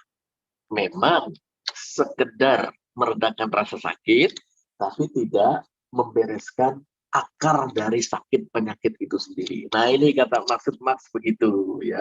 Karena maksud Marx ya, kalau mau membereskan persoalannya, akar masalahnya bukan dengan agama, gitu. Tapi dengan apa? Dengan teori sosial yang ampuh. Wah, sosialisme ilmiah, nanti Engels menyebutnya begitu ya, sahabat Marx ya, mempopulerkan dengan istilah scientific socialism atau sosialisme ilmiah. Tetapi memang nanti ketika Marxisme itu menjadi dogmatika, wah ini repot ya, atau menjadi ideologi, baik ideologi dari internasional kedua yang disebut sosial demokrasi, maupun ideologi Marxisme-Leninisme, ideologinya Uni Soviet, khususnya pasca kematian Lenin itu. Nah, ini rumusnya juga Tiongkok komunis, gitu ya, pasca revolusi tahun 49 itu. Ini menjadi rumusan dogma ini, ya, yang membuat orang komunis, jangan komunis, orang yang mengaku Marxis kecenderungannya curiga dan sinis terhadap agama, bahkan memusuhi agama. Ini dia. Wah, ini candu buat masyarakat. Ini aja, tumpas saja, sikat saja, hancurkan, habisi, nggak boleh hidup. Sehingga kita mendengar berita-berita betapa represifnya rezim-rezim komunis baik di Eropa Timur maupun di Tiongkok. Seperti itu. Tapi sebetulnya artinya adalah maksud Marx ini mendeskripsikan ini loh agama. Ini berguna membuat orang bisa bertahan hidup, menjadi pereda rasa sakit, tetapi tidak membereskan masalah yang sesungguhnya. Berikutnya para Marxis, para komunis menjadikannya sebagai dogma yang mendasari kebencian kepada agama. Nah, itu dia, moga-moga sedikit menjawab ya pertanyaan yang sangat menarik tadi dari kamera siap kita. Begitu, Bro Nata. Ya, terima kasih. Tadi barusan mengkonfirmasi bahwa penanyanya dari Pak Rohadi, gitu ya. Nah, ini ada pertanyaan. Ya, ini ada pertanyaan lagi. Personal chat ini, wah ini orang-orang suka ngechat pribadi nih kayaknya. Saya asumsikan sebagai pertanyaan personal dan anonim. Mungkin kalau mau dikonfirmasi namanya silahkan dihubungi saya. Ada pertanyaan seperti ini. Menurut Pak Pendeta Rudianto, apakah Tuhan yang disembah oleh agama yang berbeda di Indonesia ada 6 dan bahkan tadi disebutkan banyak sekali adalah Tuhan yang sama? Sulit dijawab. Nah, pertama nih, saya menjawab tentu berdasarkan keyakinan saya, Ibu Bapak Saudara, bahwa Allah itu esa. Iya, dia Allah semua orang. Allah dari semua orang, bahkan dengan agama yang berbeda-beda maupun orang yang tidak beragama. Dalilnya kita bisa baca dalam Roma pasal 3, Rasul Paulus ketika bicara tentang pembenaran berdasarkan Kristus. Beliau mengatakan Allah itu ya Allahnya, bukan hanya Allahnya orang Yahudi, tapi Allahnya juga orang Yunani. Ya, quote unquote, Yunani itu kafir di mata Yahudi. Jadi Allahnya semua orang itu sama. Yang beragama tidak beragama, yang Kristen tidak Kristen, yang teis, agnostik, dan ateis. Ini keyakinan. Ya. Itu pertama. Tapi yang kedua adalah, ini saya harus hati-hati nih. Agama itu adalah bahasa. Ibu Bapak Saudara, sejenis bahasa. Bahasa untuk mengekspresikan, untuk merumuskan untuk mengungkapkan, mengembangkan itu persentuhan dengan misteri yang meresapi semesta ini. Gitu. Nah, namanya bahasa itu kan merupakan alat berpikir. Dalam arti ini, mohon maaf, ya, Tuhan sebagai konsep satu sama lain berbeda. Nah, ini kalau kita ngomongnya agak nakal ini, seperti dikatakan Feuerbach, ya, ini Tuhan tuh diciptakan menurut gambar dan rupa manusia. Itu dia. Ya. Artinya apa ya? Artinya apa namanya, ketika kita bicara konsep, bicara tentang Tuhan, itu konsep tentang Tuhan sebetulnya. Nah, konsepnya beda-beda, tidak sama satu sama lain. Nah, agama adalah bahasa. Setiap agama satu sama lain adalah bahasa-bahasa yang berbeda. Itu dia. Bahwa Allah penciptanya sama, oke. Tapi yang disembah beda-beda. Karena kembali pada natur agama sebagai bahasa. Ini apa namanya, Bro Nathan, Pak Rudi ini menggunakan teorinya Lindbeck. Ya, George Lindbeck. Agama ini sebagai ini ya, bahasa. Jadi begitu, Ibu atau Bapak atau Saudara yang tadi bertanya dengan sangat baik, ya. Kita jawab dari sudut pandang mana? Ya. Kalau keyakinan Kristen saya, Allah penciptanya sama, esa, ya semuanya itu Allahnya sama. Itu. Tapi kalau Allah sebagai konsep, Tuhan sebagai konsep, ya beda-beda satu sama lain. Kurang lebih begitu, Bro Nathan. Ya, terima kasih atas jawaban yang super. Walaupun itu sangat banyak sudut pandang mempengaruhi jawabannya, Pak ya. Dan ini ada yang bertanya gitu, ada raise hand dari Pak Darjono. Silakan Pak untuk unmute Pak Darjono mungkin. Halo Pak Rudi. Halo Bro. Iya Bro Hari.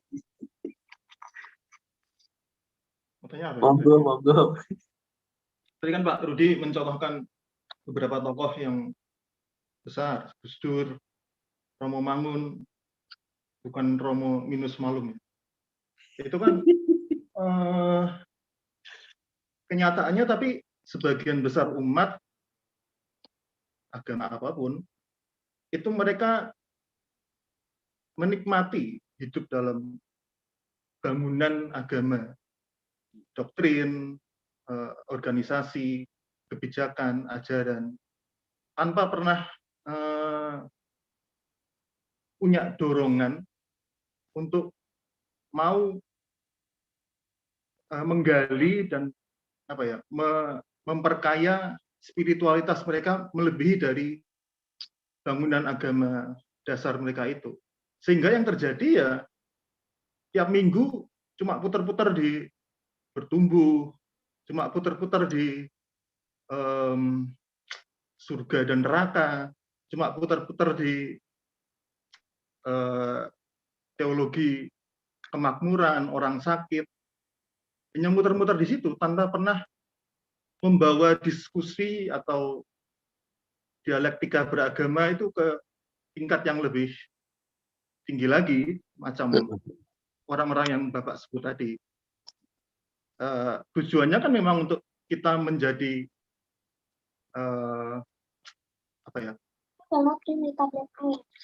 menjadi umat yang transenden bagi, atau lebih baik lagi untuk agar mereka bisa melihat Allah yang hidup itu di dalam kita.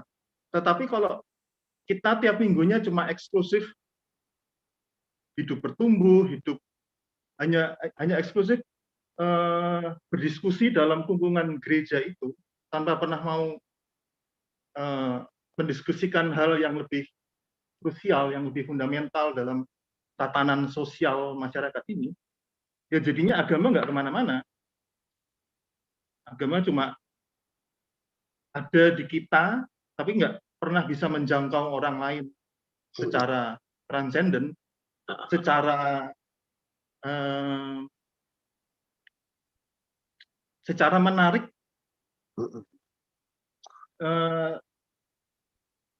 Ini yang sering saya lihat, bahwa penginjilan, reaching orang lain itu seringnya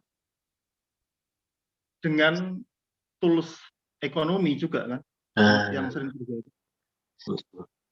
bukan dengan pengertian bahwa mereka melihat hidup kita begitu karena kita menjadi cerminan Allah, karena kita menjadi cerminan hidup yang luhur, dengan budi luhur, yang bisakah kita membawanya ke bahwa orang Kristen dalam lingkup Indonesia ini membawa perubahan yang kalau bisa fundamental gitu. Misalnya membawa keadilan sosial bagi masyarakat, misalkan menjadi agen-agen perubahan yang anti korupsi, yang membawa diskusi kemana negara ini mau dibawa, alih-alih hanya mendukung apa yang terjadi, mendukung, ya Bapak tahu yang saya maksudkan. Nah itu bagaimana itu gereja memandang isu-isu seperti ini? Iya, wah ini kalau ini jawabannya, pertanyaannya ini sulit ini. Tapi coba tak jawab gini ya bro. Satu, bahwa kecenderungan dari kesadaran manusia itu konservatif. Artinya kita cenderung untuk kepingin menikmati rasa aman dan mempertahankannya. Dan kecenderungan itu diakomodir atau diakomodasi oleh kemapanan yang sudah terbentuk. Nah ini pendekatan kita ini agak sosiologi ya, jadi ya seperti itu. Jadi memang kecenderungan kesadaran kita manusia ini konservatif. Itu satu. Nah, tetapi yang menarik, ini boleh dikata memang keajaiban anugerah ya. Bahkan di dalam lingkup atau batasan-batasan konservatisme itu tetap ada orang-orang ya, orang-orang yang digelisahkan, digelisahkan oleh misteri yang meresapi semesta. Nah, orang yang digelisahkan inilah yang kemudian memberanikan dirinya untuk ini ya istilahnya itu going out of salt shaker, ya, keluar dari kotak garamnya, itu dia. Nah itulah kita lihat misalnya kalau orang-orang besarnya seperti almarhum Gus Dur, almarhumah Ibu Gedong Oke, ya, Pak Eka Dharma Putra, Pak Yosef Widiatmaja kalau beliau masih hidup ini ya, masih sehat walafiat. Nah, itu memang orang yang digelisahkan dalam persentuhannya dengan misteri itu. Jadi misteri itu menampakkan suatu nyutan yang lain. Dan nyutan yang lazim yang biasa itu dinikmati dalam batasan-batasan yang sudah mapan. Tetapi rupanya misteri tersebut juga menggelisahkan orang-orang tertentu di dalam batasan-batasan itu untuk melangkahkan kakinya keluar. Nah, ini kita bisa mengatakan ya, aduh memang misteri ini luar biasa ya. Yang ada dalam batasannya itu oke, tetap bisa menikmati dia, bahkan ada di antara mereka dalam keasikannya tetap mendatangkan manfaat ya, seperti itu. Tapi ada juga yang begitu gelisah, begitu digelisahkan oleh misteri itu, dan kemudian memberanikan dirinya melangkah keluar ke arena yang di luar batas-batas kemapanannya. Nah ini tantangannya bro. Ya. Jadi saya itu dulu seingat saya waktu SMA ya, saya baca sebuah buku karya seorang Romo. Saya lupa namanya, bukunya tipis tentang Yesus. Itu dia menyebut Yesus itu laki-laki bersandal dari Nazaret. Nah itu ungkapan favorit yang juga sering saya gunakan. Nah beliau mengemukakan dalam buku tipis itu ya bahwa Allah itu menggelisahkan laki-laki dari Nazaret itu. Begitu menggelisahkan hatinya ketika dia melihat keadaan sekelilingnya. Nah kegelisahan itu begitu kuat sehingga akhirnya dia berkata, ya aku tidak bisa menolak, aku harus mengikuti jalan dari kegelisahan ini. Kalau dia menerjunkan dirinya ke masyarakat, itu kan dibaptiskan Yohanes, lalu mulai memberitakan Injil Kerajaan Allah. Wah, nah ini bro, barangkali bro hari ini termasuk di antara orang-orang yang digelisahkan dengan kuat oleh misteri yang meresapi semesta. Ini baik sekali nih kalau mengambil waktu untuk mungkin retreat ya pribadi gitu kan. Mungkin ke Giri Sonta boleh juga tuh bro, ya kan? Sana nanti berbincang dengan Romo yang kuat-kuat ininya, meditasi, kontemplasinya. Oh ini kira-kira saya ini akan diarahkan kemana nih oleh kegelisahan ini. Wah asik itu bro, boleh dicoba itu. Yang jelas orang yang rela digelisahkan dan menanggapi kegelisahan itu dengan proaktif ya, itu orang-orang yang berbahagia loh. Ya, bukan berarti saya bilang bahwa yang nggak digelisahkan nggak berbahagia, berbahagia juga ya, karena Tuhan kan memang memberikan kepada kita sebutlah masing-masing ya. Ada yang memang ini loh di kotak ini, ada yang kemudian baru dia merasa berarti kalau sudah keluar dari kotaknya. Nah, itulah kita mengatakan tuh luar biasa Tuhan ya. Kalau saya seorang muslim saya akan mengatakan subhanallah. Begitu bro Hari, moga-moga sedikit menjawab ya. Ini sedikit saja, nanti yang banyak dikembangkan sendiri. Begitu bro Nathan. Ya, terima kasih atas responsnya untuk ya insight-insight baru yang telah diberikan gitu ya. Kalau nggak salah itu buku yang tipis tuh antara bukunya ini Simon Barjona, iya bukan? Bukan ya. Aduh, lupa itu. Nanti coba ini ya. Itu bukunya ada di lemari di Semarang. Ya baiklah. Ada lagi Bapak Ibu yang ingin bertanya, berpendapat mengenai topik kita pada malam hari ini, namanya semakin malam semakin menarik gitu ya. Adakah bagi Bapak Ibu yang ingin ingin bertanya, kembali ingin menggali gitu ya tentang topik kita pada malam hari ini, dipersilahkan. Saya menanti di kolom chat maupun raise hand atau mungkin unmute. Bung Nathan ya? Ya, silakan. Peter. Tadi ada pertanyaan dari YouTube yang mempertanyakan tentang bagaimana dengan orang naik surga ya, itu yang tadi ada. Saya ingin menanggapi itu dari perspektif neuroscience. Kalau dalam perspektif neuroscience itu namanya the pra-mortality symptom. Ya, jadi itu adalah gejala prakematian. Ya, kenapa itu terjadi? Karena itu biasanya orang yang mau meninggal itu ya, itu survei darah ke otak itu semakin lama semakin sedikit. Ya, sehingga sisa-sisa tenaga yang ada itu akan membuat dia akan memilih kebermaknaan mana yang paling dia akan pilih. Dan biasanya itu kan yang surga, keluarga, seputar itu ya. Surga, keluarga yang selalu kalau kita dengar-dengar cerita dari teman-teman yang mengaku naik ke surga itu, ya palingan yang surga, keluarga, atau kerinduan terbesar. Ya, karena itu adalah yang paling banyak ada di dalam memorinya, yang paling kuat ada di dalam memorinya, yang selalu dia pikirkan, sehingga itu yang muncul. Ya, jadi itu, nah itu sebenarnya tanda-tanda kematian. Orang mau meninggalkan, biasanya orang mau meninggal biasa sudah surga terbuka apa dan sebagainya kayak gitu kan. Nah itu yang dialami oleh orang, dan biasanya yang mengalami itu kan orang yang pingsan kan. Ya. Biasanya orang yang pingsan atau koma itu kan karena apa yang terjadi, itu darah ke otak itu berkurang. Suplainya ya. Ya, suplai oksigen ke otak itu berkurang sehingga itu bisa terjadi. Nah, biasanya kan kalau memang itu ya, saya juga tidak mengatakan bahwa itu apakah itu benar-benar terjadi atau enggak, tapi kalau kita melihat biasanya orang yang cerita itu kan, yang dia cerita itu surganya beda-beda. Iya, beda-beda kan surga yang dia cerita. Dan kalau dari perspektif neuroscience itu adalah semua yang pernah kita pikirkan, dan itu tidak ada sesuatu yang baru yang mereka cerita itu kan.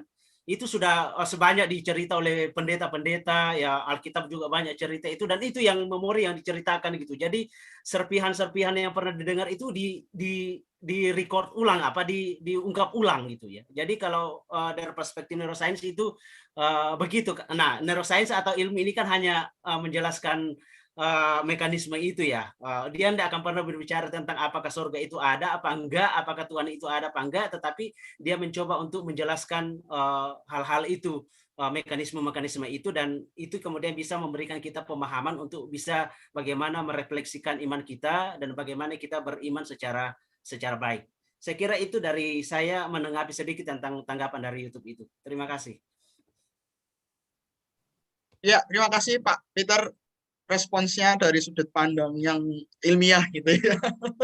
Wah, ini menarik sekali gitu ya, memperkaya kita dari sudut pandang neuroscience gitu. Ya, adakah lagi dari Bapak Ibu yang ingin menyampaikan pertanyaan ataupun tanggapan seperti yang tadi sudah disampaikan oleh Pak Peter seperti tadi gitu. Saya mengundang juga yang di YouTube untuk bertanya melalui kolom chat. Jika ada, sangat disayangkan jika kita tidak menggali lebih dalam mungkin dalam sesi kita pada kali ini. Adakah dari Bapak Ibu sekalian? Saya tunggu beberapa saat.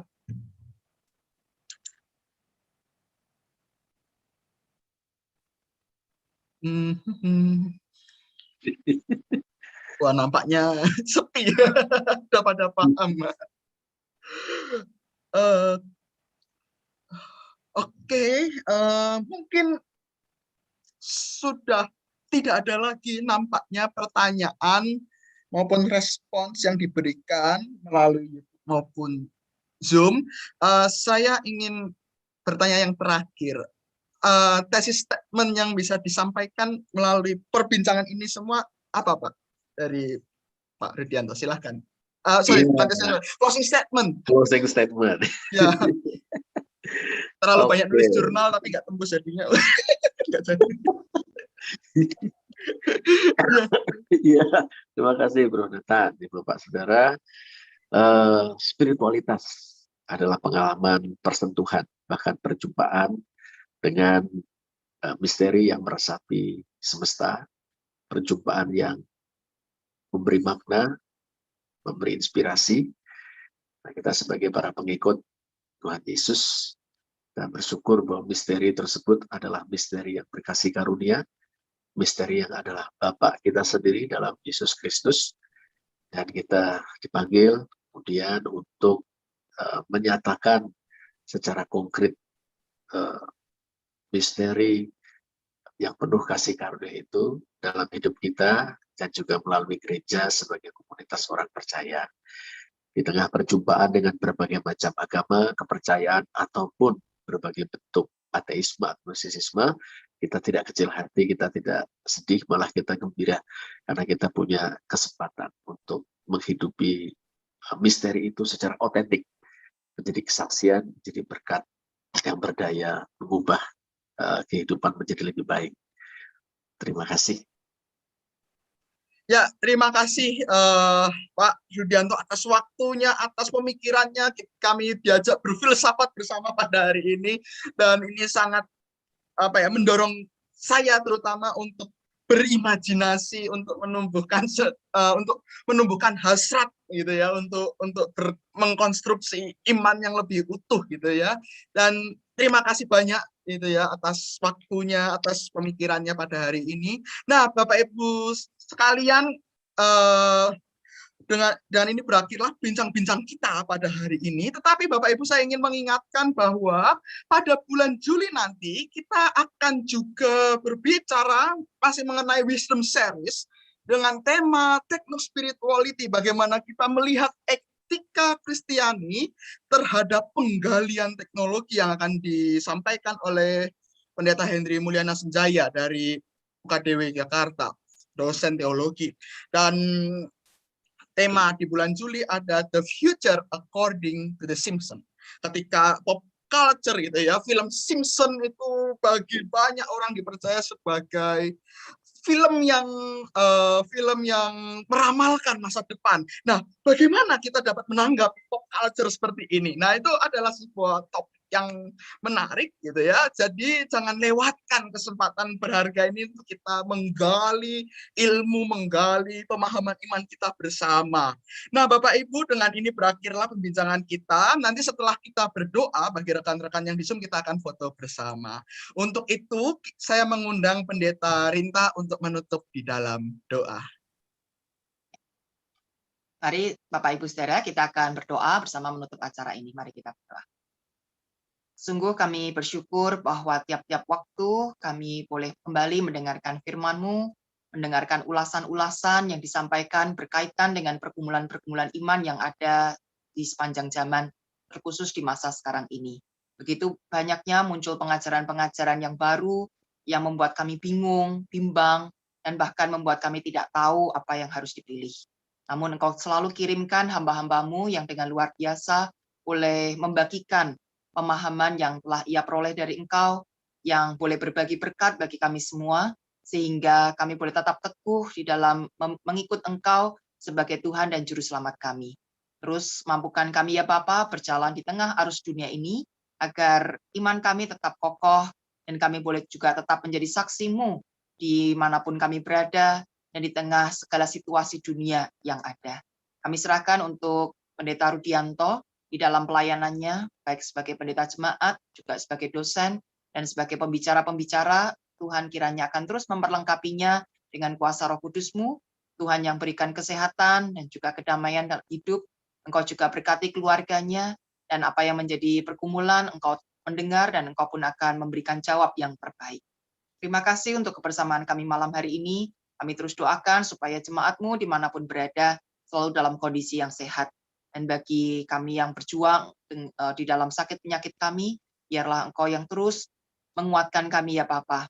Engkau yang menolong kami untuk tetap punya semangat, iman, dan pengharapan di masa-masa sakit ini, sehingga kami tidak menyerah kalah, melainkan kami boleh beroleh kesembuhan yang daripada-Mu saja. Kami juga serahkan untuk tenaga medis yang terus berjuang dengan segenap tenaga pula, mereka yang telah mengalami kelelahan, mereka yang akhirnya juga harus menyerah dengan sakit penyakit. Oh Tuhan, biarlah Engkau yang terus memberkati dan memberi anugerah kepada para tenaga medis ini, supaya perlindungan, pertolongan dari Tuhan dapat terus dirasakan, dan semuanya itu mengiringi perjuangan-perjuangan mereka dalam bidang kesehatan masyarakat. Kami serahkan untuk setiap pergumulan yang ada pada kehidupan kami masing-masing, Engkau yang mendengar dan Engkau yang memberikan yang terbaik bagi kami semua. Terima kasih Bapak untuk kebersamaan kami malam hari ini. Pertemukan kami di acara-acara yang lain, juga di dalam Bebel Fest di bulan Juli nanti. Hanya di dalam nama Tuhan Yesus Kristus, kami berdoa dan berserah diri. Amin. Amin. Terima kasih Bu Rinta atas doa penutupnya. Bagi teman-teman di YouTube, sampai jumpa pada perjumpaan kita berikutnya. Tetap sehat, tetap semangat, dan sampai jumpa dalam pertemuan